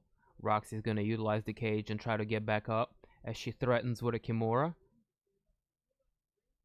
She gets some backside control, exposing her back for a second. Araujo threatening to take the back. Modafferi reads it. Pops right back up. We take the center off the octagon once more. Under 3 minutes left on the clock.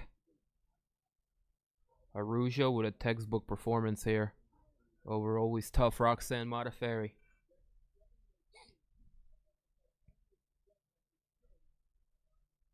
think Roxanne might have a broken what the fuck you call it? Like the eye socket bone.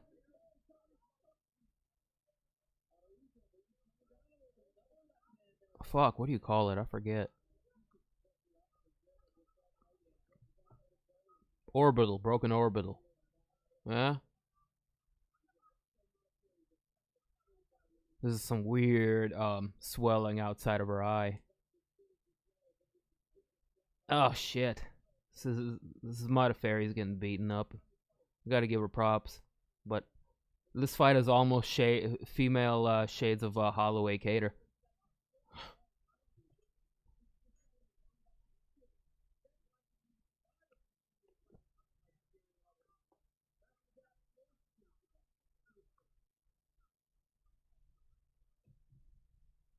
Yeah, just very, very one-sided fight on the feet.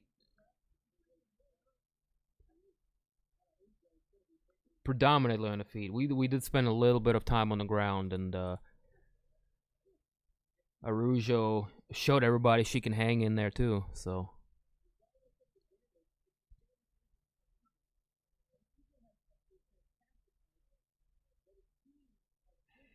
I wouldn't say this card sucks. It's really low key. There's been some good finishes early on, but that was prelims. Main card's been best of it hopefully still to come.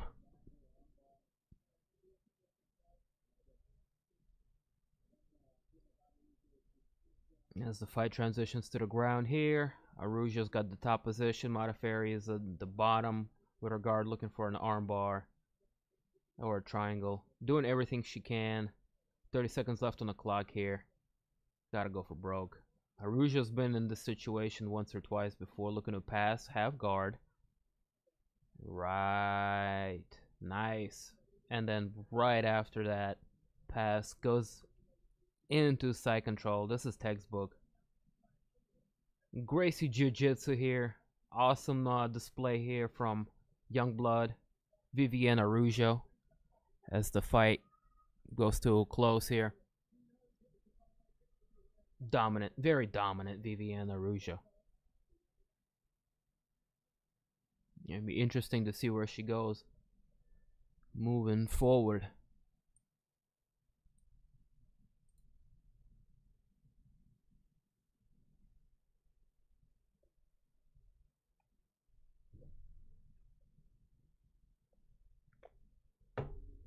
Three fights still to go. Moving along. We got Vinicius Moreira taking on Villanueva. Big boy fight. I think those are light heavyweights.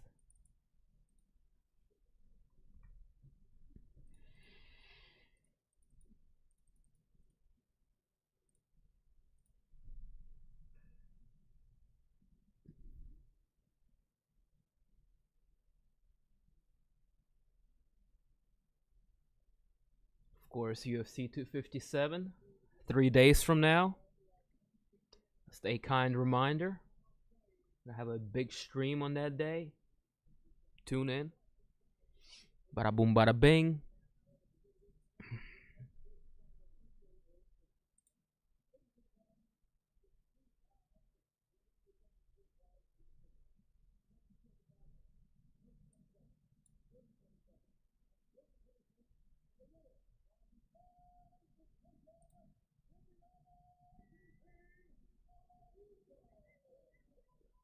Very dominant performance, unanimous decision win for Viviane Araujo. Very good, very good.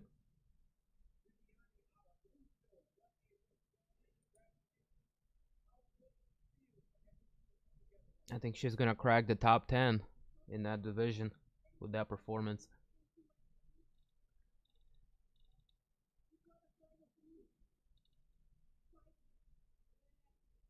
Her only recent loss is coming to Jessica I back in 2019. which was UFC 245, Usman versus Covington. Nah, everything other than that, you know, she's won. She has had 6 UFC fights so far. He wins over Alexis Davis, Montana De La Rosa, and now you can add Roxanne Modafferi to that list. They tried to match her up with Jennifer Maia a few times, but that got canceled in 2020 because of COVID dual situations and all. But I would like to see that fight next. I think that would be a good fight.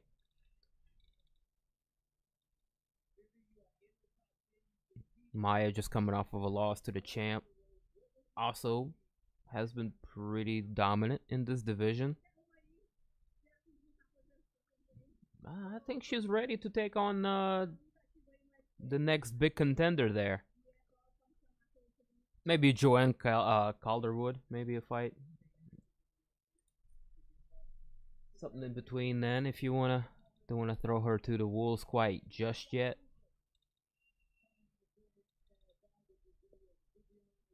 Who else in there? Andra Lee, Kathleen Chukagian. Chukagian's has been getting beaten up lately. She might need an easier fight than Viviane Araujo. Oh shit, Jessica Andrade is in there. I think she might be getting the next shot against Valentina.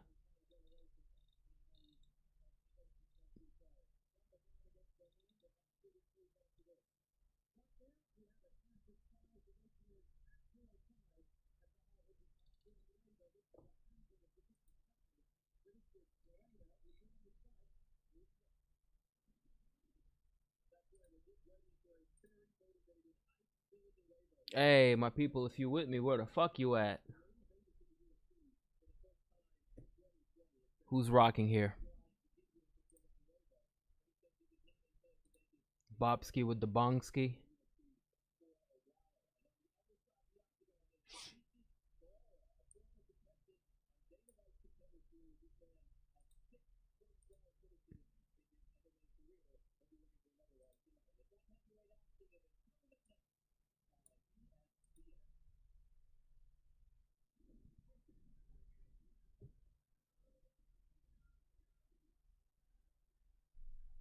I guess let's take a minute talk about Vinicius Moreira, Ike Villanueva, the big boy fight, light heavyweights. Yeah, I was right. I do know what I'm talking about. Sometimes.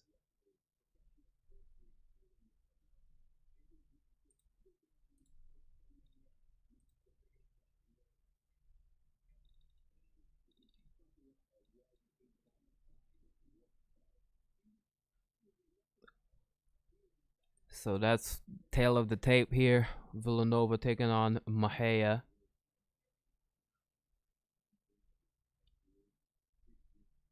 Moreira looking to have a 3-inch advantage here. He's going to be taller than his opponent. Taller, leaner against the powerhouse Villanueva. He's short and stocky, looking like a tree stump. 16 wins, 11 losses on his record. Villanueva, aka Hurricane, represents 4 Ounce Fight Club, fighting out of Houston, Texas. He's on a 2-fight slide against Jordan Wright and Chase Sherman. Prior to that, had a nice little 4-fight win streak, putting together a string of wins against Rashad Coulter, Roger Narvaez, Juan Torres, and a few other guys. He's fought all over the place. Fury FC, Bellator, Legacy. He's a bit of a traveling fighter, if you will. But yeah, extensive record. This guy's been around. He's fought a lot. A big fella.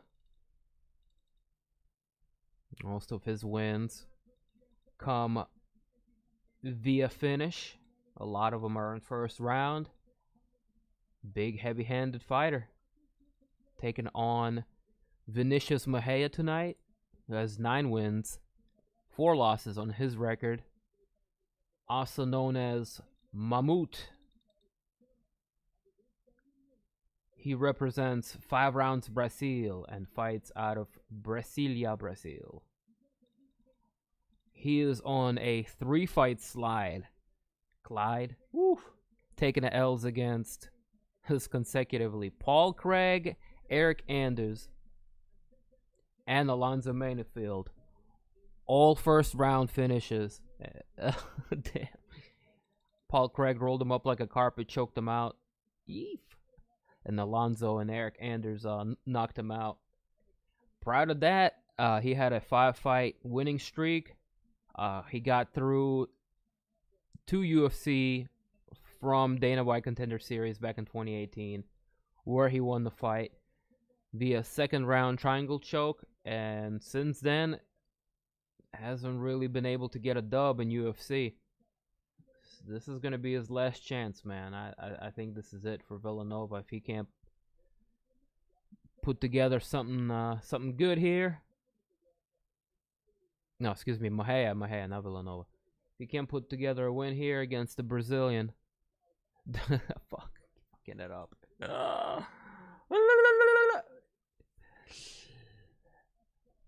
Yeah, if you can't win, this is gonna be a goodbye, fella. Probably for him.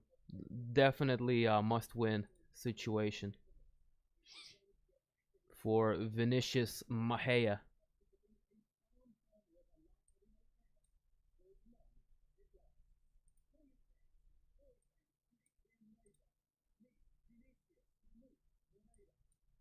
Mamooch.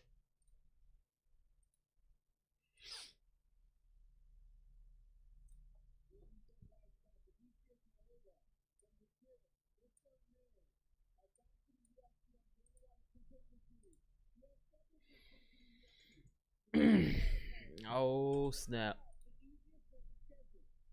Somebody gonna go to sleep. Hopefully. I'm gonna go to sleep if somebody doesn't get a knockout. This has been kind of a decision fest. I'm not gonna lie to you guys.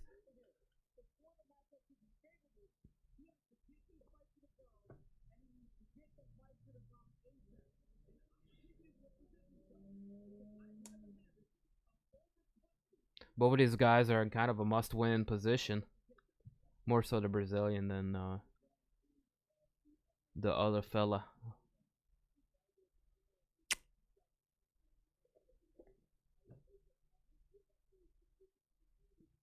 But yeah, we'll see what happens. We'll see what happens here. What up, chat? What y'all got going on? Drop me a line. Let me know y'all alive in there. Y'all are awake. Y'all watching these fights.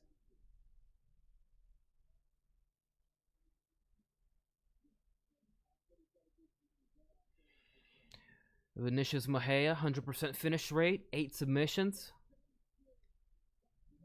Brazilian black belt. Let's see if he can nab a submission against his opponent, Ike Villanueva.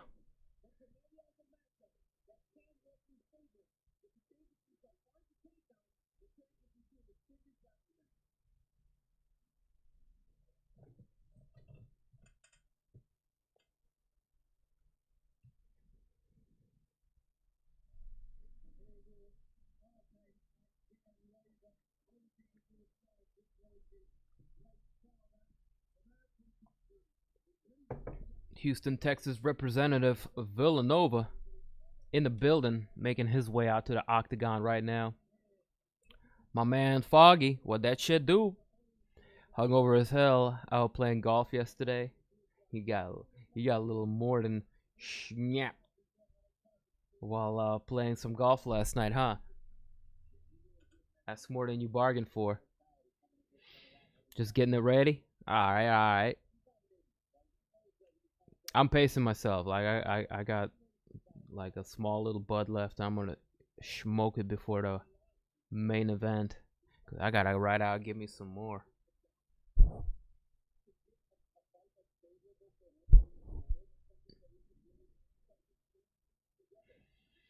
I see you, CC. Are they still jumping up and down over there in DC?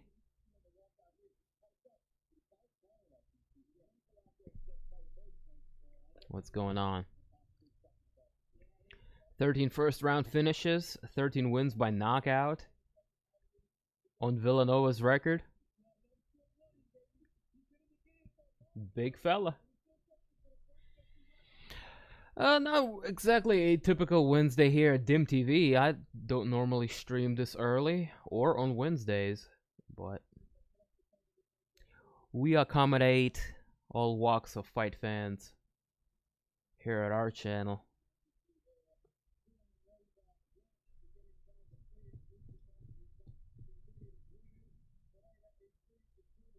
Just get my reps in, you know? This way I'm nice and firing in all cylinders by the time UFC pay-per-view Conor McGregor, Dustin Poirier, the rematch rolls around this Saturday. Oh, look at Bruce Buffer. Looking slick with that suit on.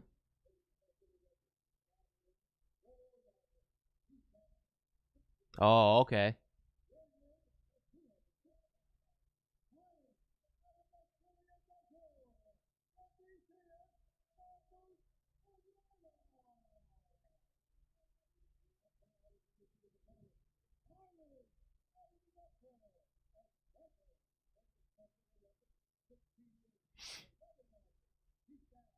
All right, I'm hoping for a first round knockout on this one.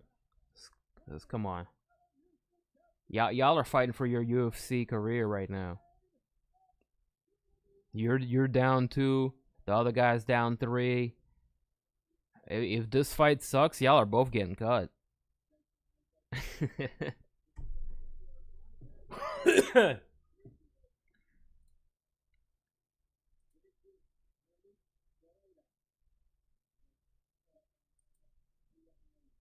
Round 1, fight! White trunks for Villanova, Houston, Texas native, Moreira, rocking the patented yellow trunks, representing Brazil. Got big puncher versus big big submission guy. Can Moreira get the fight to the ground? Impose his will. He's got reach and height advantage. Villanova, big power puncher, looking for an opening here.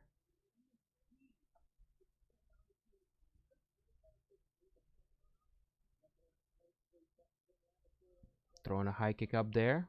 Villanova coming forward with a combination. Moreira avoids most of it by backing up.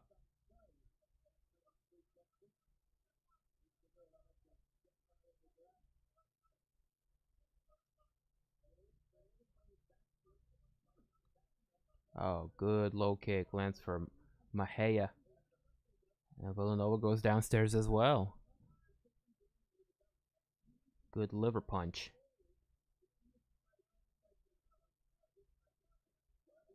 Oh, another combination for Villanova. Moreira covers up. Most of it gets blocked.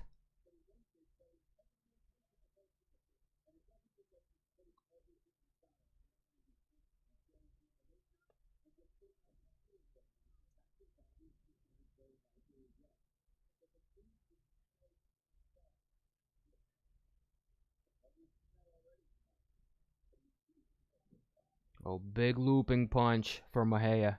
Big miss with that overhand.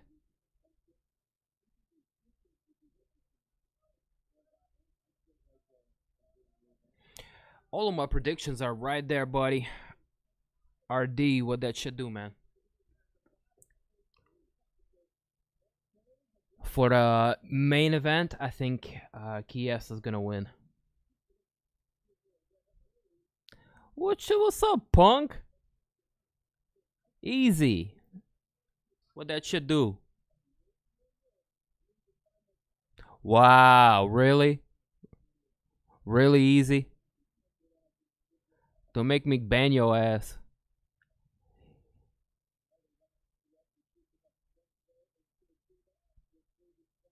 Cause we're not on friendly terms, easy. Don't get it twisted. I just barely tolerate you. You cocksucker.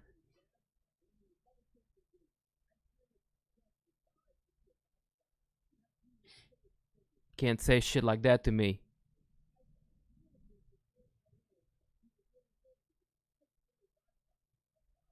What that shit do? I'm over here watching fights. What you got going on?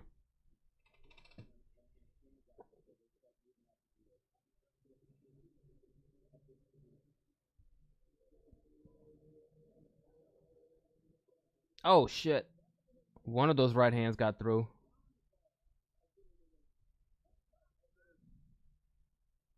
Alright, Darth Vader. When you gonna get on the Xbox? I want to give you the business and fight night. We'll see who the father is.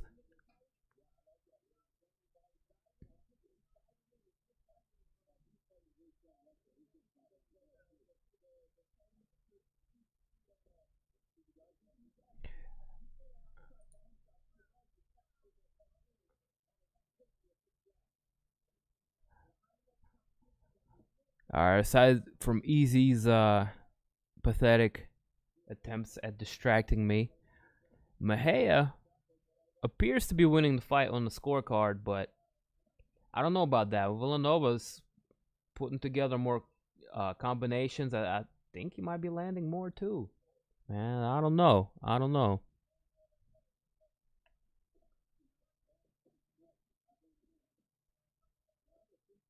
Good knee in the clinch there. Lands from Mejia to the midsection of Ike, the Hurricane.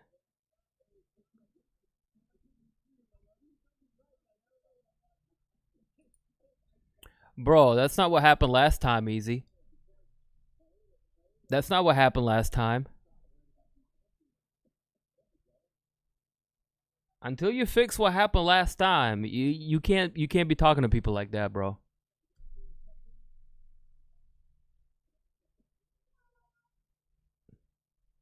Cause you got beat up not once but twice. You got knocked the fuck out, man.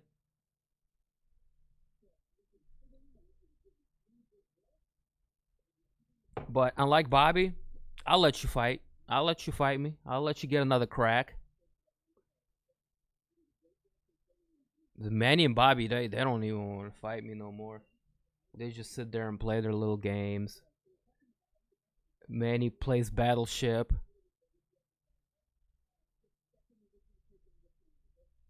And Bobby over here playing shooting tunes. What are y'all, like 7?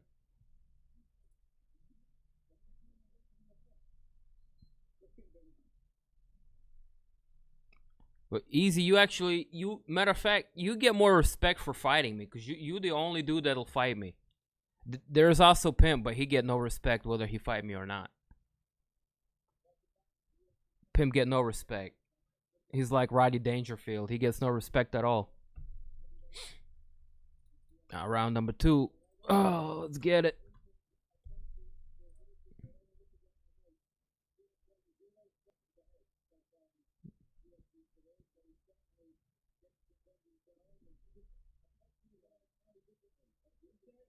La Migra is not working today, bro. They're crying. Their boy got it voted out today. The flaglet La Migra is at half-mast and shit with half the people taking a day off to go drink.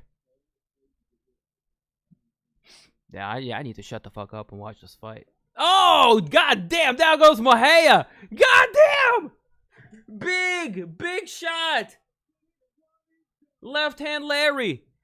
Let's see the replay on that. Ike Villanueva getting it done. Knockout finish. Ding-a-da, dang-a-da. He out of there. Oh, shit. Mejia is like, what the fuck happened? He's wobbly. Good God. That was a great knockout. We needed that. He winds up looking for a big overhand, and he just beats him to the punch right there. He beat him to the punch. They both threw a overhand.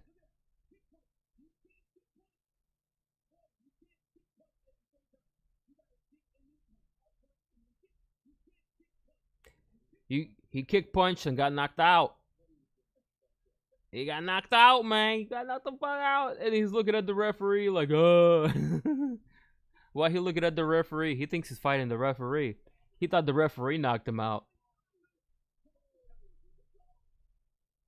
Beautiful. Alright. Co-main event coming up shortly. Let's go ahead and update that result. Villanueva, Araujo. Walking away with nah. I got Lazzez coming up next. Okay.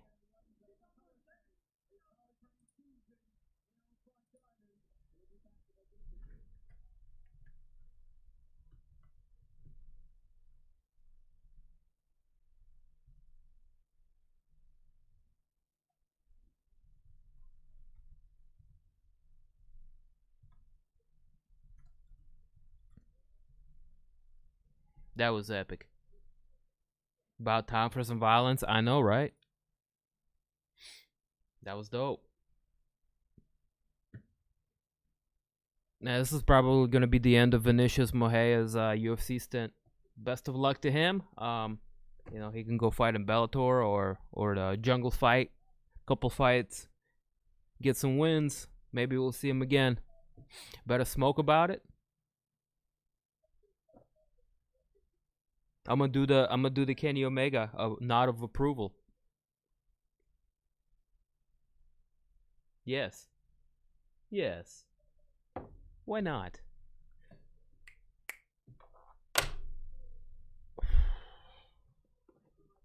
Yo, Easy, you still here?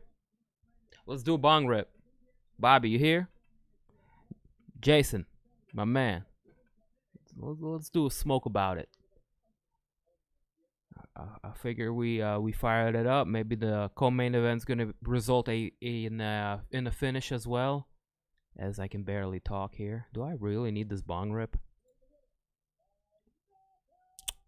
Yes, I do.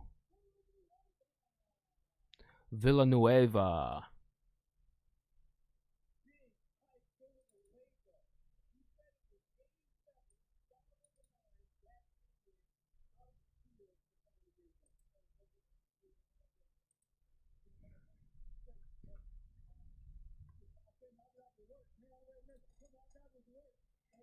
Let's get it. I'm gonna re-up later anyways. I'm gonna need to re-up as soon as this fight card is over. I'm down to like half a gram.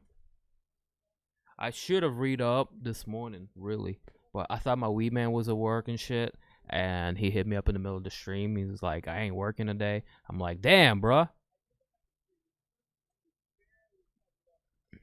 And he said he got 2 types of fire too, so I'm gonna go check that shit out. Most definitely. Banging a bang, swinging and banging. Houston, Texas representative. Look, he hit him, and the homie's head went like, yeah.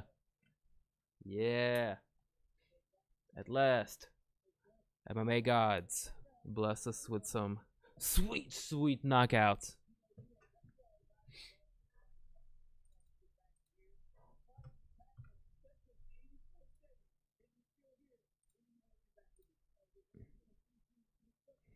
Here's our co-main event coming up in a few short moments. Warlley Alves taking on Mounir Lazzez.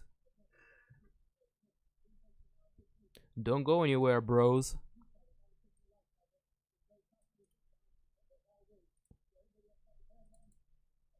I am going to go and pack the chalice. We'll be right back.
You deliver? Oh, you're a legend, mate. You're a real deal Holyfield, bro. He delivers sometime, but not today, apparently. I need to check in. What the fuck?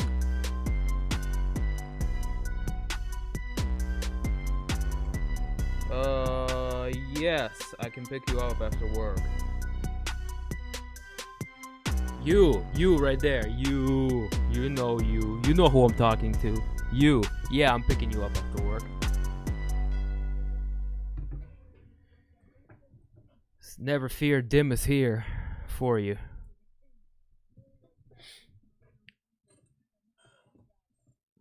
Mm-hmm.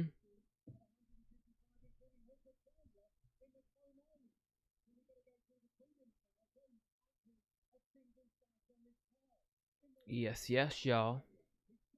What are they doing? Going over UFC 257? Okay. Prelims looking nice too. Yeah, the prelims are okay. The main card is really top heavy. The rest of the fights on that one are kind of to be honest.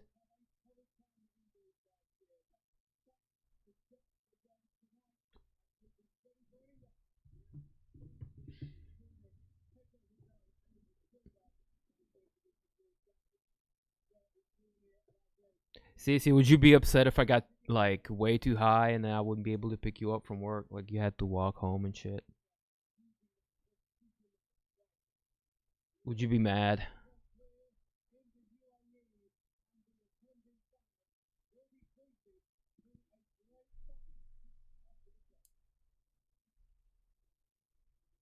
So what's going on?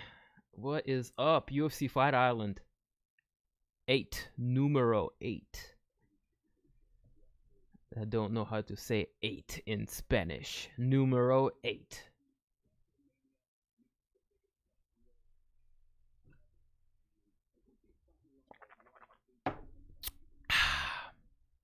Warlley Alves, Mounir Lazzez coming up. A few short minutes. I think let's go ahead and get our minds right. Because, why not? You could meander your way back. Yeah, you don't work too far. But it's all good. I'll come get you.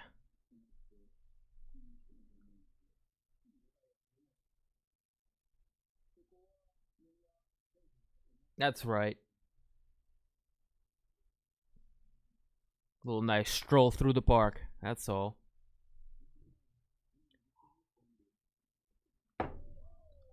No, I'll wait for you. I'll wait for you, cause who knows how long I'm gonna have to wait for him. So I'll come pick you up and then we can go do the thing.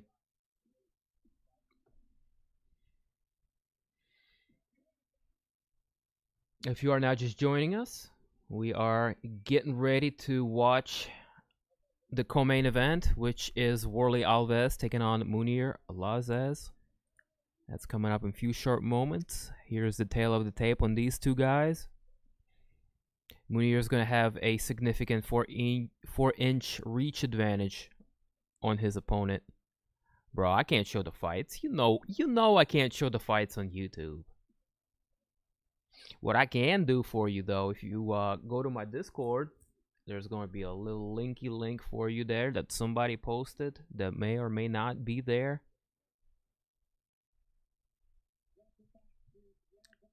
And if you go to our Discord channel, we got you covered, bro. But I just can't be posting it here, and I can't be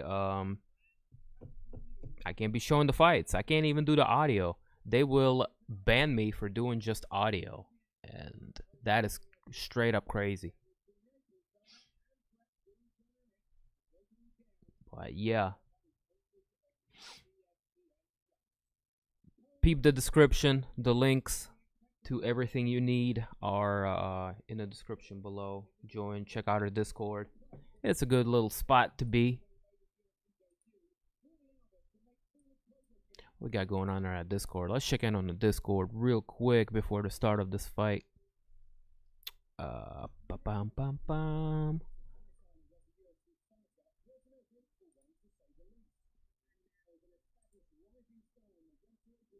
Discord.com/app.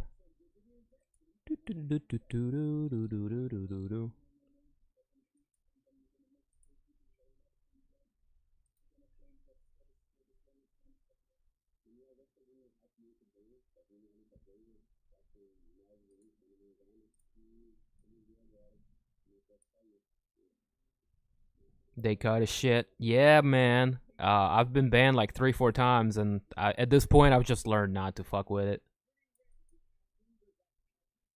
Besides, they made it like a real crime in my country, so we can't even be like showing any of that shit. Supposedly without getting into trouble, but there's still ways you can watch. Just check out the link in our description. Check out the Discord. We got you covered.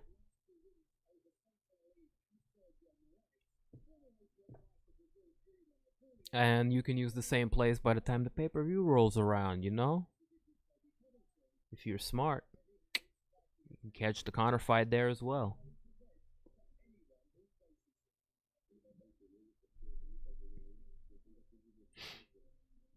Иван, ты русский, что ли?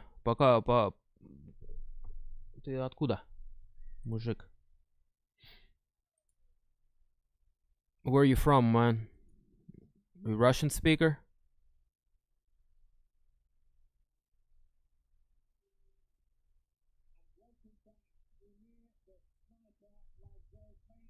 The sniper Mounir Lazzez, representing Republic of Tunisia, making his way to the octagon with record of 10 wins, 1 loss. Very good record. Very good record. Very good record. He represents Team Nagara Dubai, fighting out of Dubai. He's on a 3-fight winning streak against Abdul Razak Al Hassan, Arbor Muradi, and Sasha Paladnikov, making his UFC debut last year. This guy's got a pretty good record. Lots of finishes on there. Head kick knockouts. A couple of them I see. Knees and punches. Okay. That's what I'm talking about. Knee punches finish. That got him to the UFC over Arbor Muradi.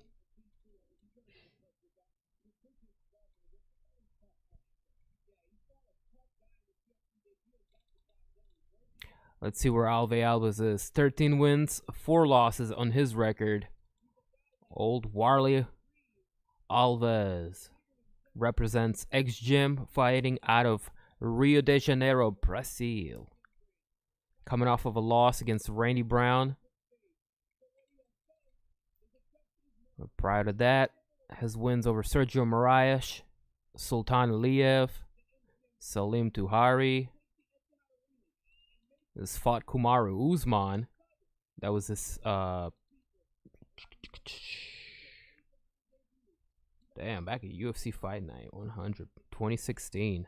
Yeah, L against, yeah, has wins over Kobe Covington as well. Choked him out. Noreen Taleb. Oof. Alan Juban. Yep, the Ultimate Fighter. Yep, that's what I knew him from somewhere.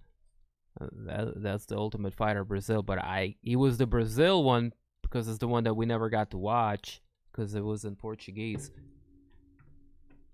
But yeah, that's right. He's one of the Ultimate Fighter Brazil guys. Season 3. Yep.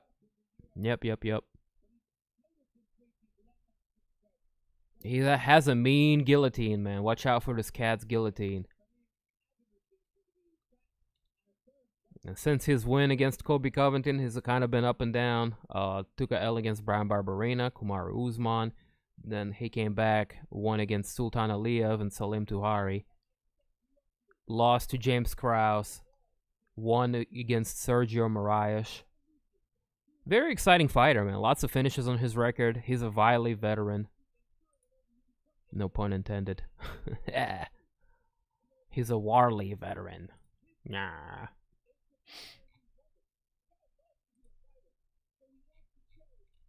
So that's our co-main event. Decent fight. Good matchmaking. I think they're trying to make Mounir Lazzez look impressive against a bit of an older guy, kind of a gatekeeper in the division.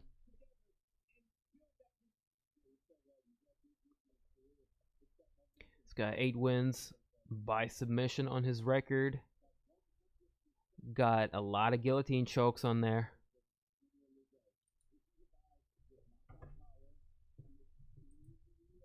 Like I said, should be a decent fight. Alright, now let's go ahead and take this little bungarooski we got going on while we still have a couple of minutes left before the fight kicks off. My people, if you with me, where the fuck you at? Appreciate y'all for coming through. Leave a like and sub if you haven't already. Appreciate it.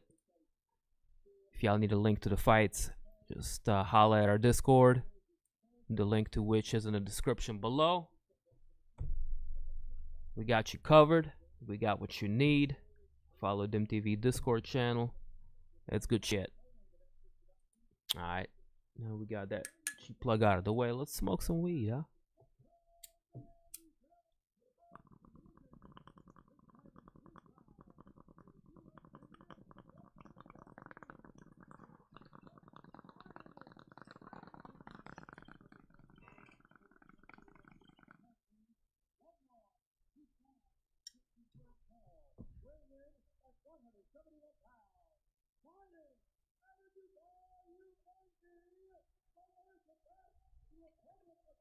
Alves and Lazzez. Co-main event. After that, we got Michael Chiesa and Neil Magny coming up.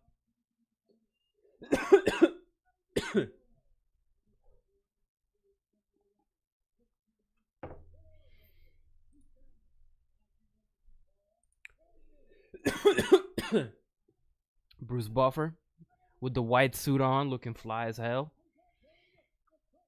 We got Tunisia versus Brazil action. Truly an international flavor kind of a card. Yep, you're welcome. It's a little bubbler. It's like a little mini bong. Gets the job done. I'm still feeling it. Oh yeah. Ready, fight. Yellow trunks for Brazilian fighter Alves, who's off to a quick start here. Couple of uppercuts to the body. Alves clinching his opponent up, pushing him up against the fence line. Looking to take the wind out of the sails from the younger Lazzez, the sniper.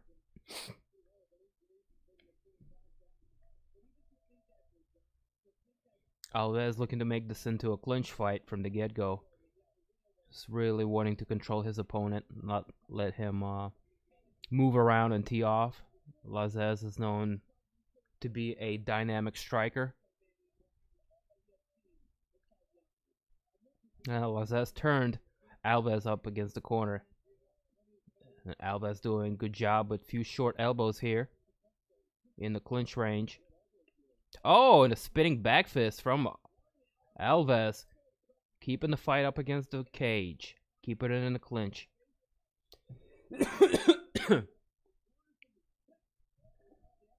Who wins and how? I say Chiesa wins via third round submission.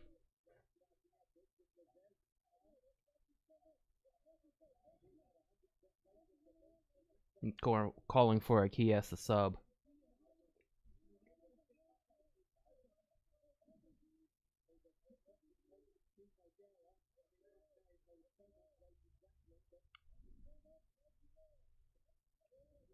Al was able to get the fight down to the ground, exerting control over Lazzez. Good work for Alves.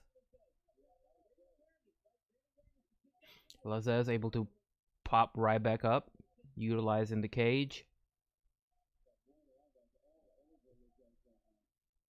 Alves not letting Lazzez breathe at all. Lazzez looking for a spinning elbow here.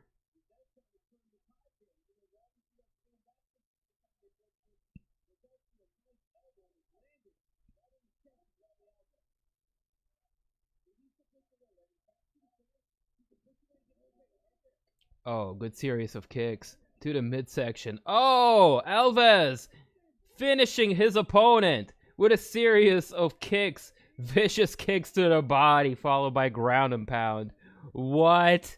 Oh my god, he might have broken his rib. He's holding on to that area. Oh, shit. Violence. That was fucking sick. They get right back up in the series of leg kicks to the midsection. And he follows up on it.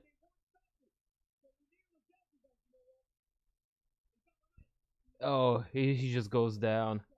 Oh my god. After 3 successive kicks to the ribs, Warlley Alves still doing his damn thing out here. Awesome win for the veteran. That was sick.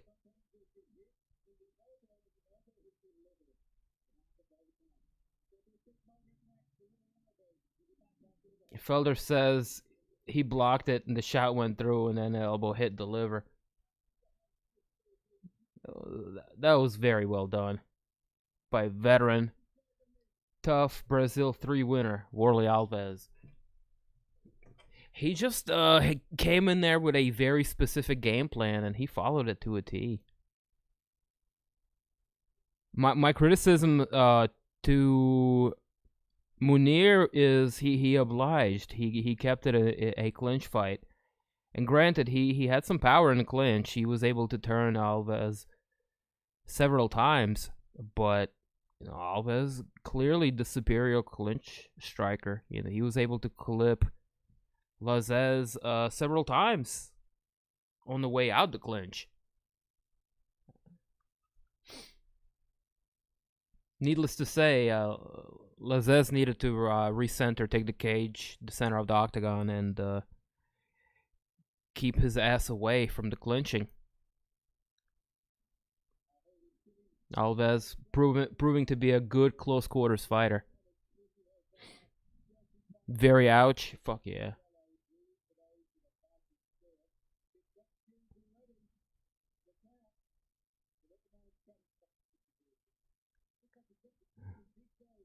Look at Connor rolling with his kid. That's hilarious.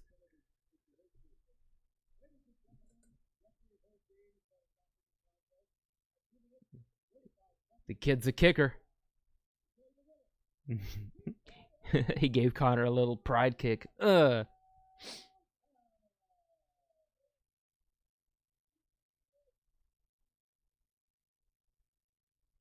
big win for Alves. It was sick.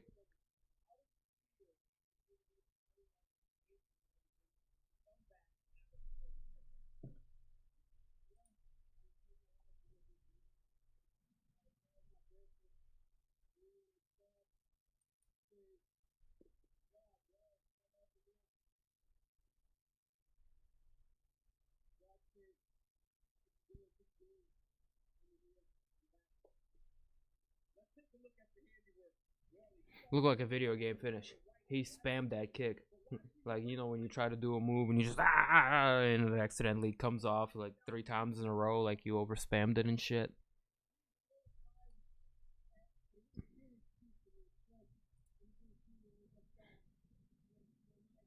It's kind of how this was.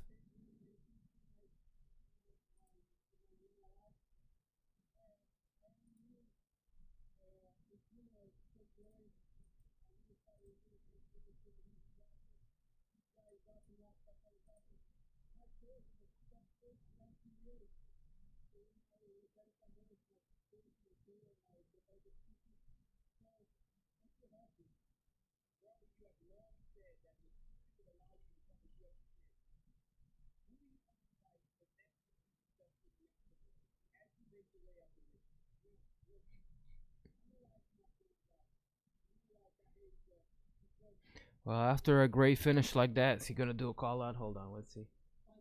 Nice fast win. Let's go on to the main event. For sure.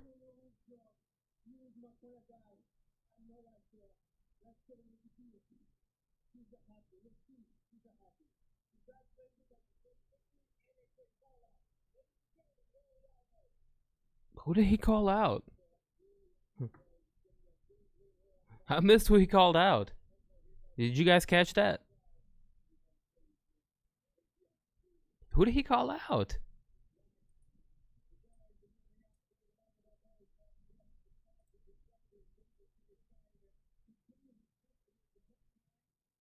Oh well. Moving on to the main. Like you said. Is Judy taking a nap? Yeah, maybe.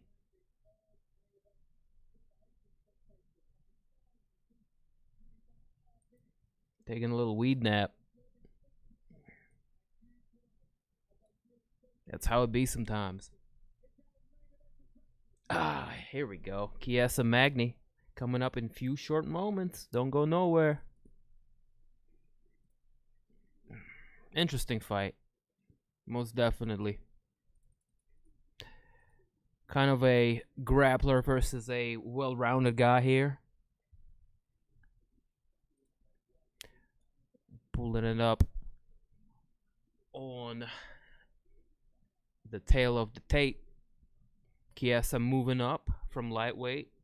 Really filling into that welterweight frame and looking good since moving up. Certainly. I saw him put a whooping on RDA live about a year ago back in Raleigh when one of the last live events, so to speak. That's crazy. But he came through, put on a dominant performance on RDA. Putting together a pretty decent record in and outside of the UFC octagon. The Maverick, Michael Chiesa, he's got 17 wins, 4 losses on his record.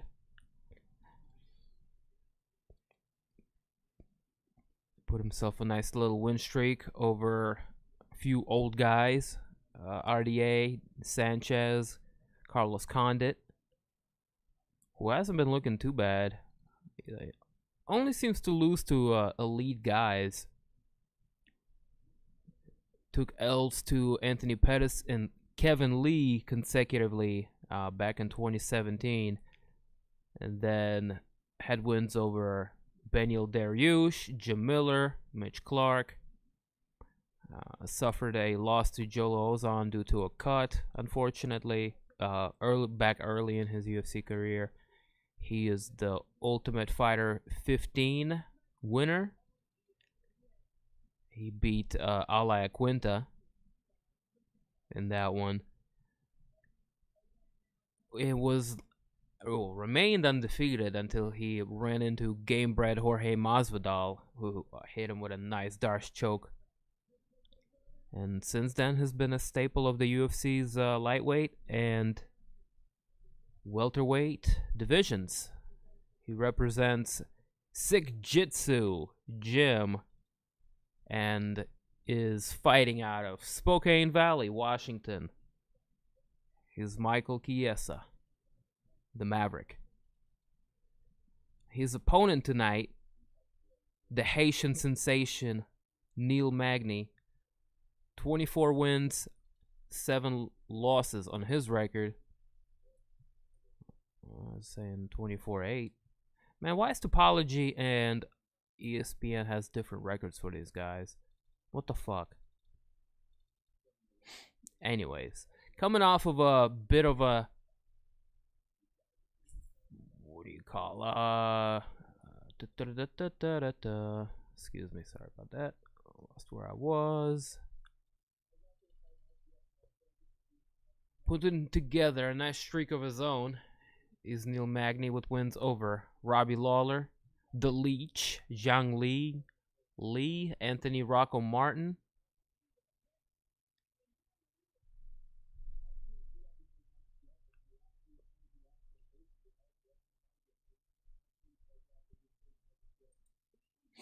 They're both on nice little streaks. This is decent matchmaking. Magny is real fight for Chiesa after he moved on to welterweight. Yes, absolutely.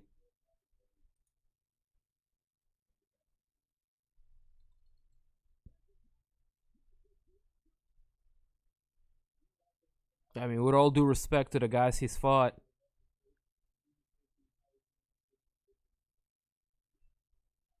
I'd say RDA was a good fight for him, good win, but RDA was really undersized.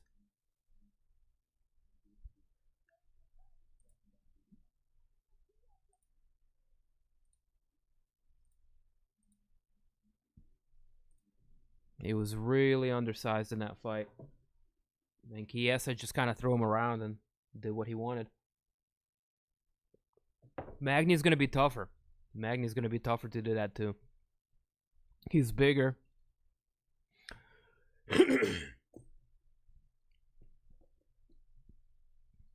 Longer frame. You know, he's still in his prime, still young. Chiesa's last 3 opponents, definitely a little bit past their prime, especially Condit and Sanchez.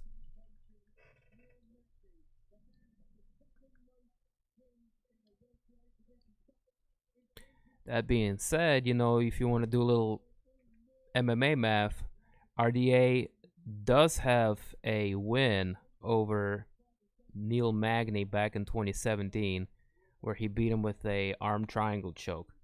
So make that what you will. Looking at the record of Magny, really the only losses he suffered to are elite fighters. Ponzinibbio, Larkin, Maya.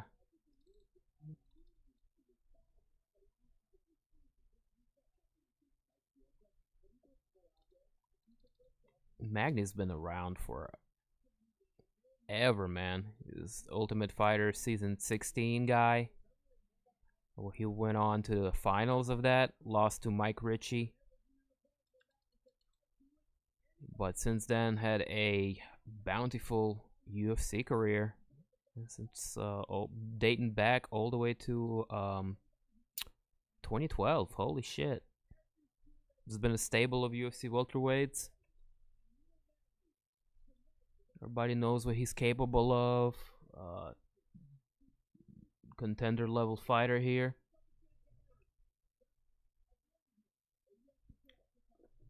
Let's see what Chiesa can do. What's up, Bugs? Come say hello. Hello to the internet.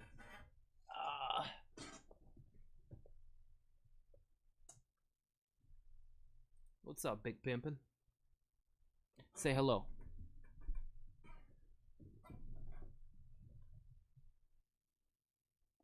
Still standing. Yay, she's here. Hello, Mr. Cat. You having a good time? You want to watch the fights with me? Oh, you want to give me a hug? What are you doing? What are you trying to do? What are you doing? Just want to say, you just want to hang out? Just want to sit here? Oh, you want to headbutt me? I headbutt you back.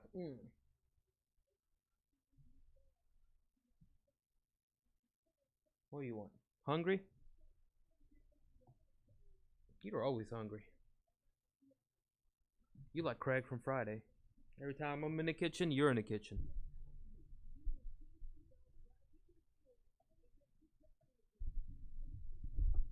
Every time I'm in the kitchen, you're in the kitchen. Mwah. Young homie Bugs in the building. I'll feed you after this fight, alright? Deal. I'll feed myself after this fight too.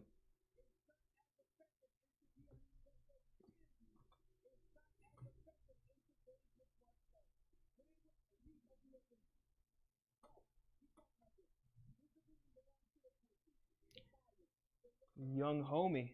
He ain't that young. I mean, he ain't old. He's 4.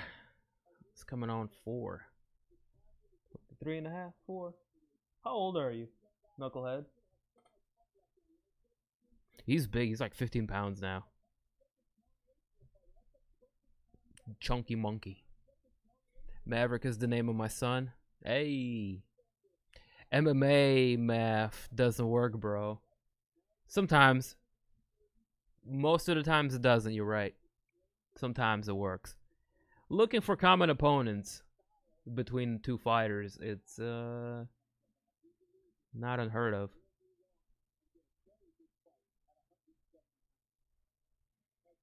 Conde was the hardest fight for Chiesa of last 3. Probably. Looking back at it, because RDA was kind of a breeze, actually. Looking back at it. You might be right. Conde did give him good opposition.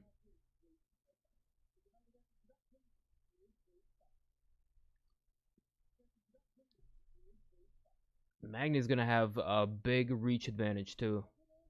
This is good matchmaking. Both number 8 and 9, respectively, ranked in their weight class.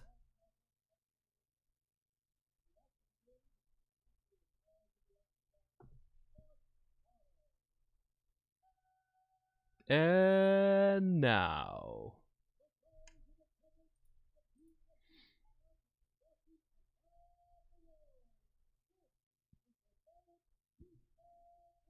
Alright, y'all. Chiesa, Magny, about to go down. If y'all need a link, hit up our Discord channel, link to which is in the description. If y'all want to catch this and don't have the means, leave a like and a sub if you haven't already, all that good stuff. Bada boom, bada bing. About to see this main event.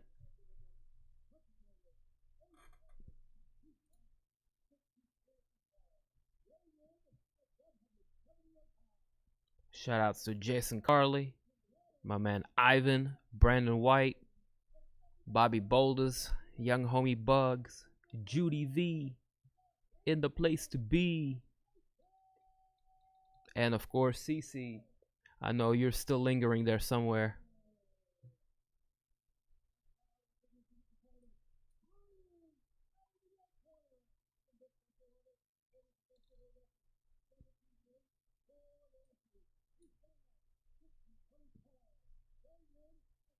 Chiesa looking ready. He's fired up.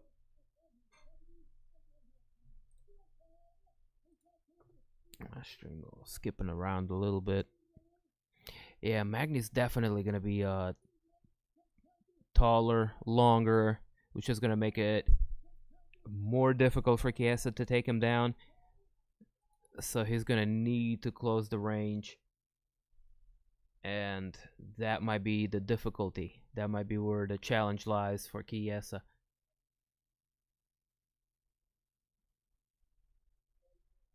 Think winner gets number 6, maybe number 7. Spark it up, bro. They're about to start.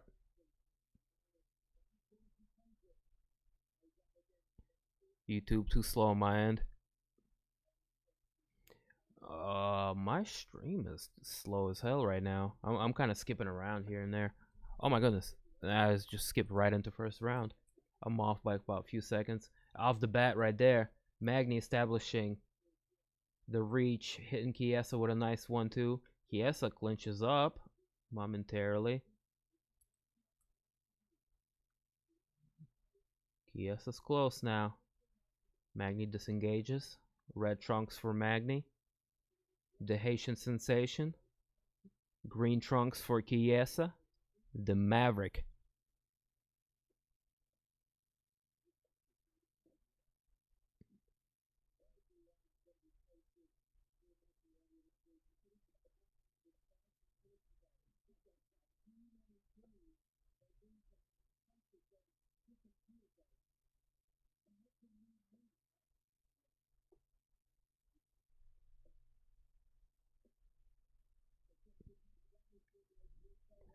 I will post another link as soon as this round or in between rounds up on Discord for those having problems.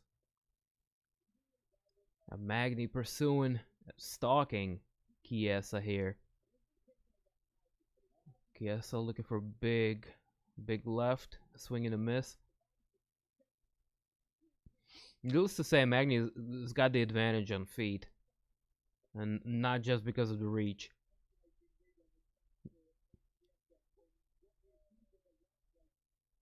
He's more well-rounded striker.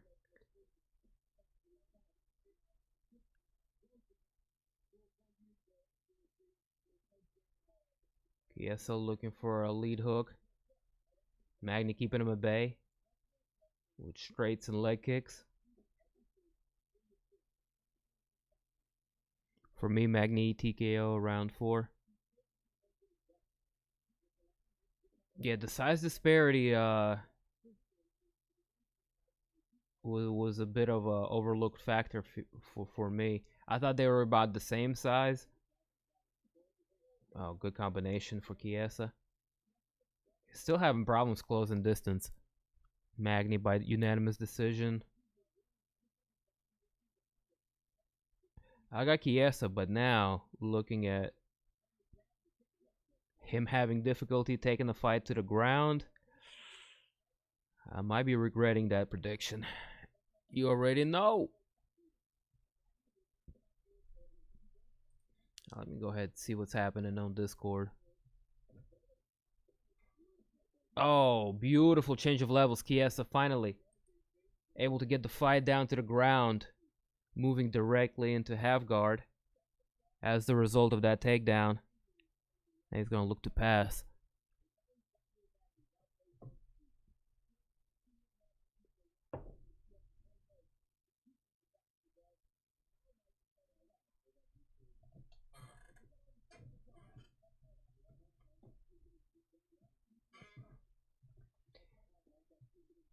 Chiesa doing a good job here, looking for a pass.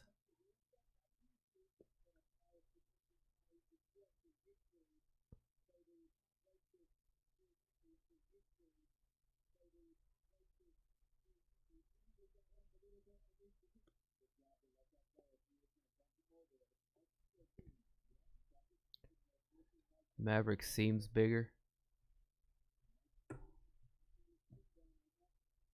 But Magny's a tall dude.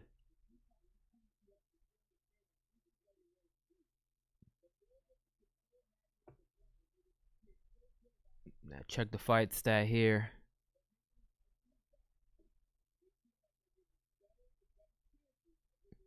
I don't know. I thought Magny landed more than 7 strikes throughout round 1. What are they smoking? But yeah, apparently a big blowout by Michael Chiesa in round 1. In my opinion, he had difficulty getting the fight to the ground, you know, and ate a lot of shots as a result. Magny was keeping him at bay.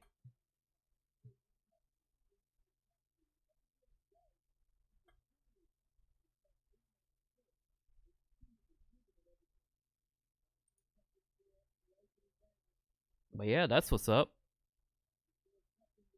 Trying to Von flu? Nah. Impressive. Maverick able to get the mound in closing seconds of round 1. Kind of ended up being a dominant round for Chiesa.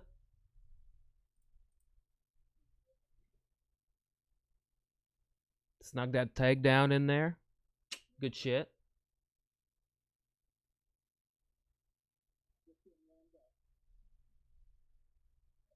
Alright, let's go to Discord. I'll see if I can fix that for you.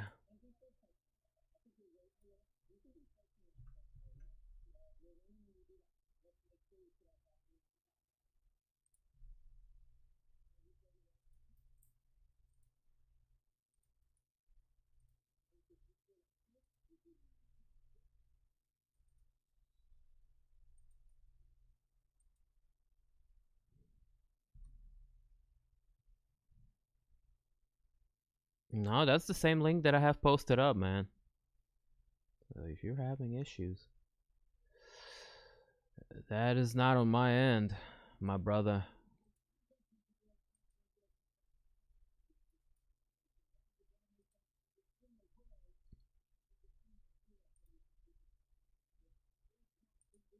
All right, round 2 underway. Good work done by Chiesa, able to get the fight down to the ground. Sneaking a nice lateral takedown. He's going to try to do a bit of the same here. Spin Magny out. Magny keeps a good balance. Chiesa's going to try to attack with the same thing. Magny turns him around, puts him up against the fence. I would separate from here if I was Magny. Some shoulder shrugs from the Haitian sensation. See, this is why Chiesa now turns him into the cage. He's going to look to get a takedown of his own. Gonna look into work towards the T position. Or maybe even secure the back here. Kind of dancing along the fence here. Nothing too much happening. All main events now are 5 rounds. Yes, sir. That is the case, my friend. I would say make some co-main events 5 rounds too, but they would drag it down. Oh, in the same way. Chiesa able to drag Magny down to the ground using the same technique. Body lock takedown from T position. The lateral drop. Magny over here making a scramble. Trying to create space. And get up. Chiesa staying on top of him. 2 of 3 takedowns. That's good work. Chiesa's all over him. Magny pops right back up to his feet. After getting close to the cage. Really able to utilize the cage to get back up to his feet. Magny went for a takedown of his own. That really didn't work his way or the way he thought it would. Chiesa able to reverse it. Take the fight to the ground. Get the top position. He's now raining down. Good effective ground and pound with elbows. And is now all over his opponent Magny. He's passing into the mount momentarily there. Magny retaining half guard. in a bit of hanging on to life situation here as Chiesa just asserting his dominance here on the ground. Woof! That's very impressive.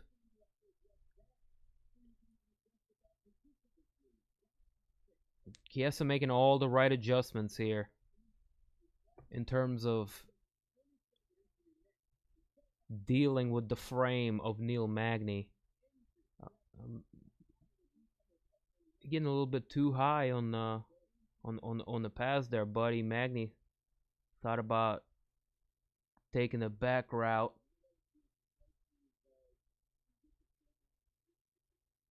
Chiesa maintaining top control, doing an exceptional job here. Let's briefly look at the stats here as we get to 1.5 minutes here in the first round. 3-1 strikes landed for Michael Chiesa, the Maverick, with over 5 minutes of total control time on the ground. 2 out of 3 takedowns, 1 reversal. I would count that as a takedown as well. Yeah, Chiesa came to fight. Smothering. That's the word I was looking for. He's smothering him.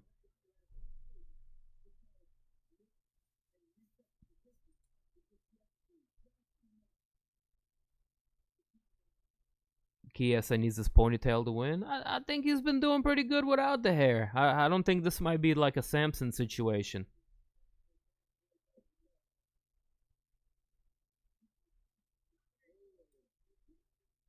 Good elbow by Mike Chiesa. 30 seconds left on the clock.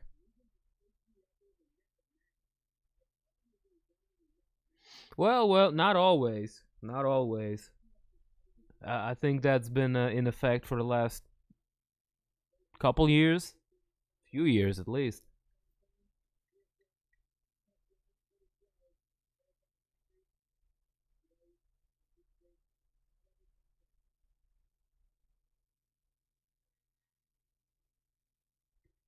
Used to be only championship fights are 5. But I think back in mid 20 teens, they made that into a official 5-round main events for everybody.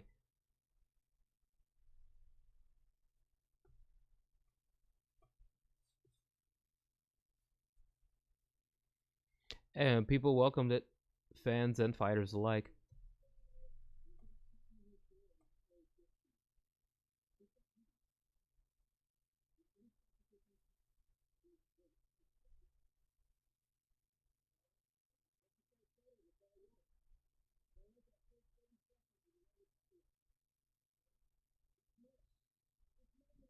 Oh shit. We're about to hit round number 3. I got Chiesa up 2 rounds.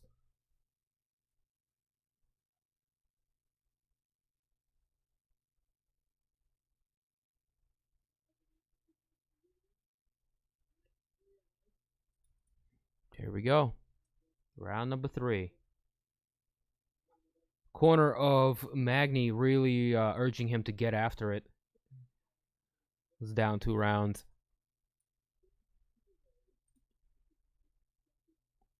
Over 6 minutes of control time for Mike Chiesa, courtesy of those 2 takedown heavy rounds.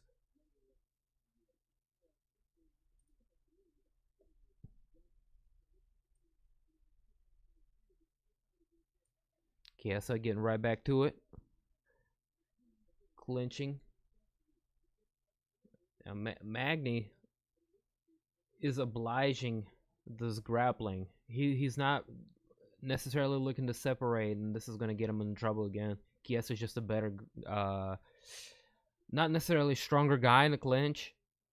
Magny has his moments, but he's much better versed. Magny looking for a takedown of his own.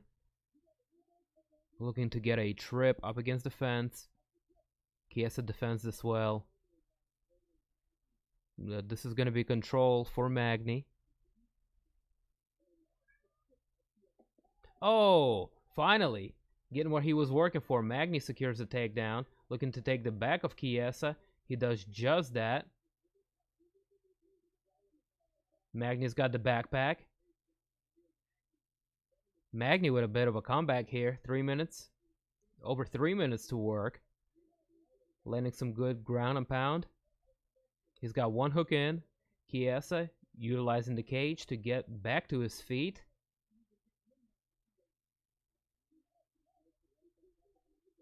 Chiesa looking a little bit winded.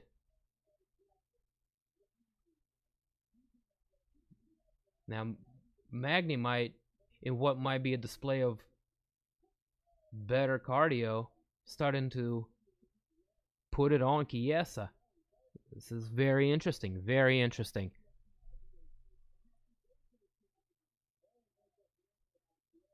Chiesa with a good left hand. Backing him up.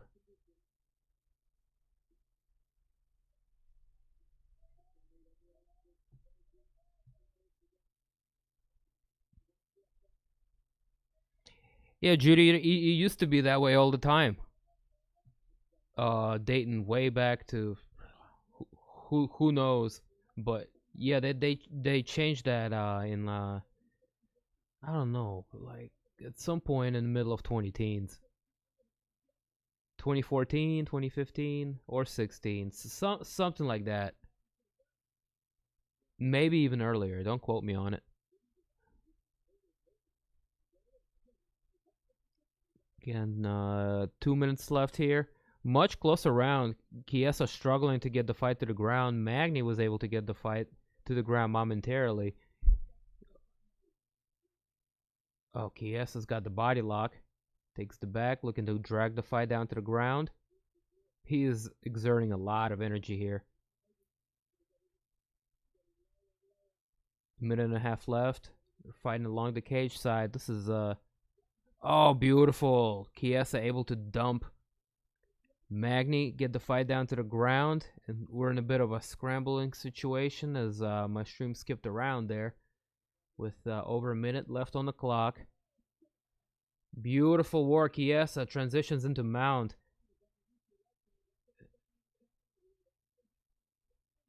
And Chiesa is just on another level when it comes to his ground game.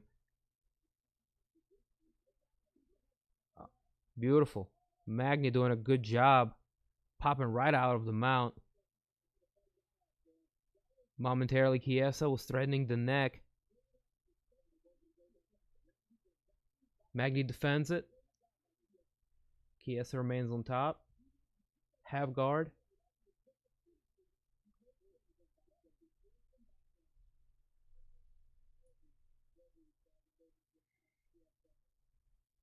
At this point, Chiesa outlanding Neil Magny 2-1 with over 8.5 minutes of control time, total control time for Chiesa. And what has been pretty dominant 3 rounds for Maverick.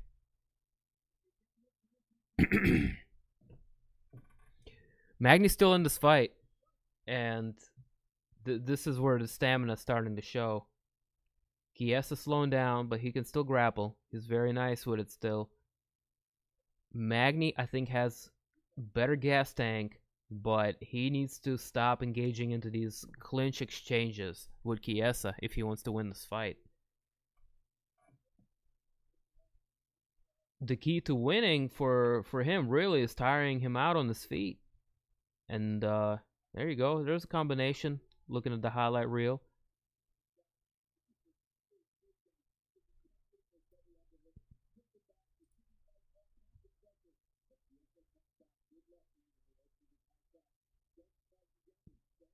Good work for Chiesa. He persevered.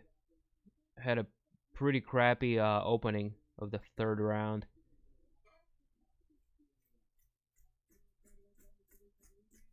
Not able to steal the round in the end there. 3 for Chiesa. 3 was close. I wouldn't be that sure.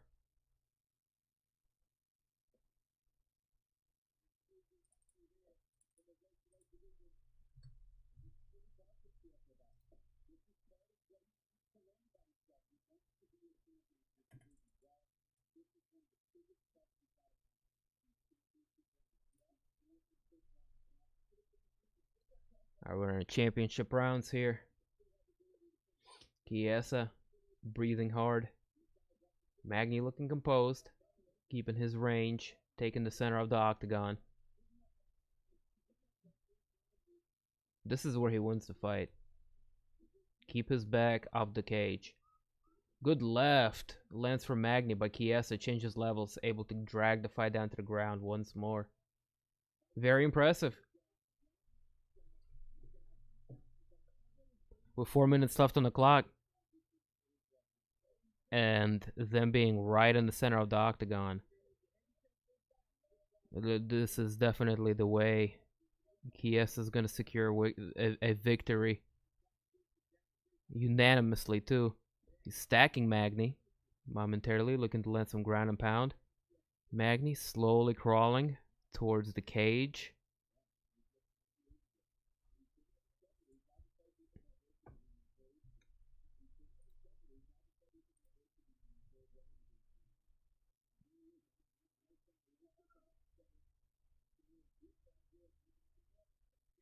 $30-27 for Chiesa so far.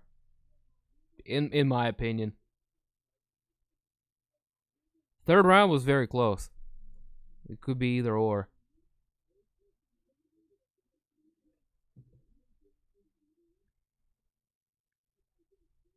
Round number 4 is very one-sided right now. Magny landed a decent left hook but got taken down. And Chiesa's been imposing his will since.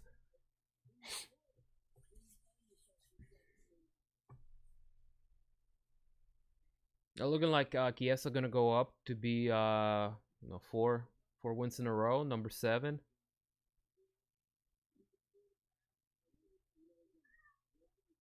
I think maybe the Leech, Li Jingliang would be a good fight for him. Also coming off of a win. Oh shit! He gets both hooks in. He's got the body lock. Chiesa He's got the back of Neil Magny with 2 minutes to work. This is where he gets the submission. This is it, man. I called the sub for Chiesa, and he's close to it. This is what he won the Ultimate Fighter with. The rear naked choke. This is his finishing move. If this was Street Fighter. Oh, Magny doing a good job trying to reverse that. Chiesa reads it, stays on top of it, maintains top mount. Uh-oh. Magny's gonna walk the cage and get out of that trouble. Good work for Magny. Chiesa doing a tremendous job just staying on top of Magny. He gets the backpack position, lets go of it to conserve energy, turns it into a single leg attempt, all while pressing his opponent up against the cage. A spinning elbow attempt here for Chiesa. Magny pouring on some offense, looking for a flying knee. That might have clipped Chiesa. Chiesa just grabs him, puts him right back on the fence line.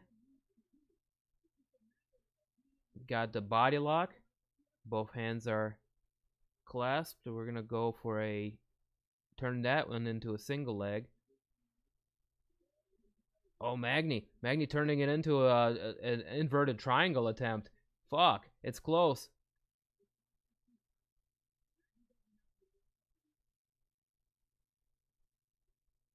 Magny with elbows to the ribs. 40 seconds to work while attempting a inverted triangle here on Mike Chiesa. Chiesa has enough space to breathe. He's going to survive this, but I think this is a good position for Magny here. He's going to land some shots of his own. Chiesa shrugs it off, maintains top position, retains side control. Going right into mount. What you want, boy? What you want? I'll let you out after this fight. Look, it's Michael Chiesa. Look, Chiesa. Chiesa and Magny. You feel me? That's the end of round 4. I got Chiesa up 4 rounds. You know what I'm saying? Chiesa's up 4 rounds. Yeah, Chiesa's up 4 rounds. Yeah, Chiesa's up 4 rounds. Yo, chill. Don't bang the microphone. A good fight so far. Very good fight for Chiesa. He's doing his thing. Yeah, one round left to go. This is going to be an incredible comeback if Neil Magny can do something to offset what's going on. But both of them are tired as hell. Neil Magny, no question, needs a finish. Just check out the strike stats over the last 4 rounds, 70 to 52. Magny able to catch up a little bit in the last one. Round number 5 is underway. It's 12 minutes of ground control for Mike Chiesa.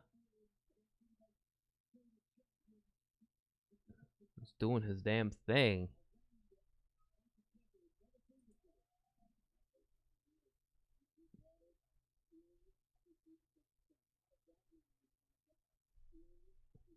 Four minutes, 30 seconds. Both fighters dance around the center of the octagon. Magny pumping at the jab. Hey, sure. Be quiet.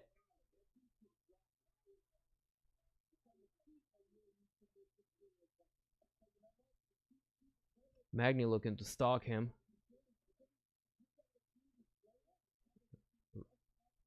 Resets, take the center of the octagon. Not a whole lot is happening. A minute into round 4 yet. Magny round 4 take, I think. Hard to say because it started off good for Chiesa, but Magny ended it good. Kind of like round 3 went. That could be either or. Oh, Chiesa doing a good job getting the body lock takedown, dipping right under one of the punches of Magny as he was getting a little too wild. Now Chiesa's got the Got the back. He's going to look to drag the fight to the ground.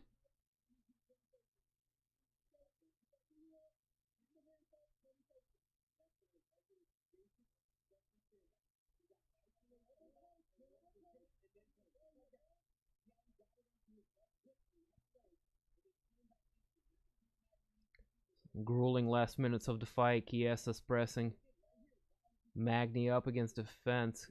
Magny switches up, takes the back of Chiesa, looks to take the fight down to the ground. But this is a poor decision because Chiesa knows what he's doing on the ground, and he reverses, ends up in half guard top, and he's gonna look to pass.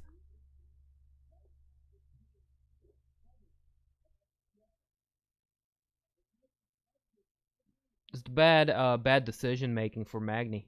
He chose to engage in the clinch way too many times against a superior grappler, and he took the fight down to the ground where he couldn't keep it on the ground or be really effective in round 2 and final round 5.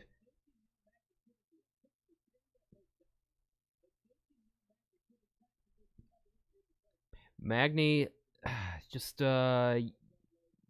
yeah, just doing few things wrong here.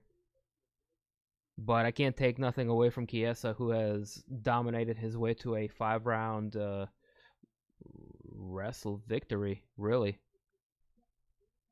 Yay, I can re-up soon. I'm gonna go pick up my girl, and then I'm gonna go re-up.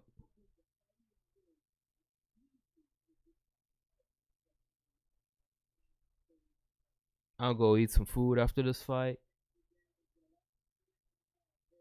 You know, I'm gonna smoke the last of what I got. I'm gonna go pick her up, and we're gonna do the damn thing. But yeah, man, minute left on the clock here. I think it's pretty safe to say Chiesa's gonna walk away with a unanimous decision victory. I appreciate y'all for checking in, man. If y'all are about to dip out, I understand. Hit a like and sub on your way out. Join us on Saturday, of course, for Conor McGregor and Dustin Poirier rematch. Pretty banging co-main event on that one as well, as Hooker takes on Chandler, welcomes him to the UFC. Should be interesting to see. Hopefully my man Dan Hooker come up with a pretty good ass whipping on on Chandler and put his hype to rest. But hey, Chandler's a great wrestler, so he might give him the business too. We got ourselves a classic wrestler versus a stand-up striker, and then we're gonna have a banger of a main event too. Both of these guys, they come to fight. It should be a good boxing fight for the most part, I believe. And Chiesa Magny just goes to a finish. Chiesa doing his damn thing, walks away with a decision win. And what I thought was a pretty dominant performance for him. Yep. Hooker or Chandler? I'm going to go with Hooker. I'm going to go with the young guy. I think Chandler has a couple of fun fights for him. He's going to do some good stuff in terms of putting younger guys over in UFC. He might come in there like Ben Askren, win some, lose some.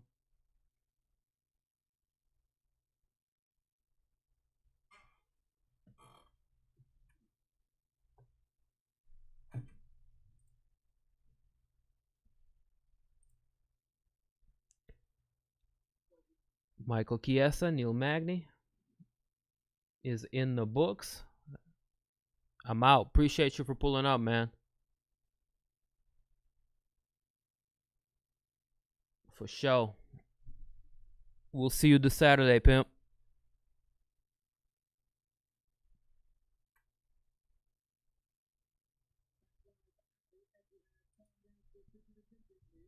Time for the official decision. Out of respect.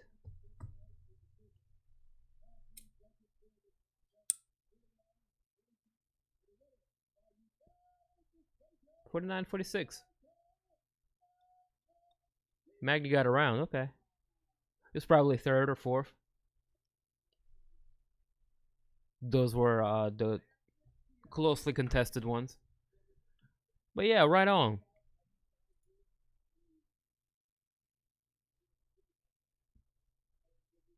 Good work for Chiesa. That being said, ladies and gentlemen, this is going to about be a wrap for us here at DIMtv. Appreciate y'all for coming through here. Oh, big call out for Chiesa there.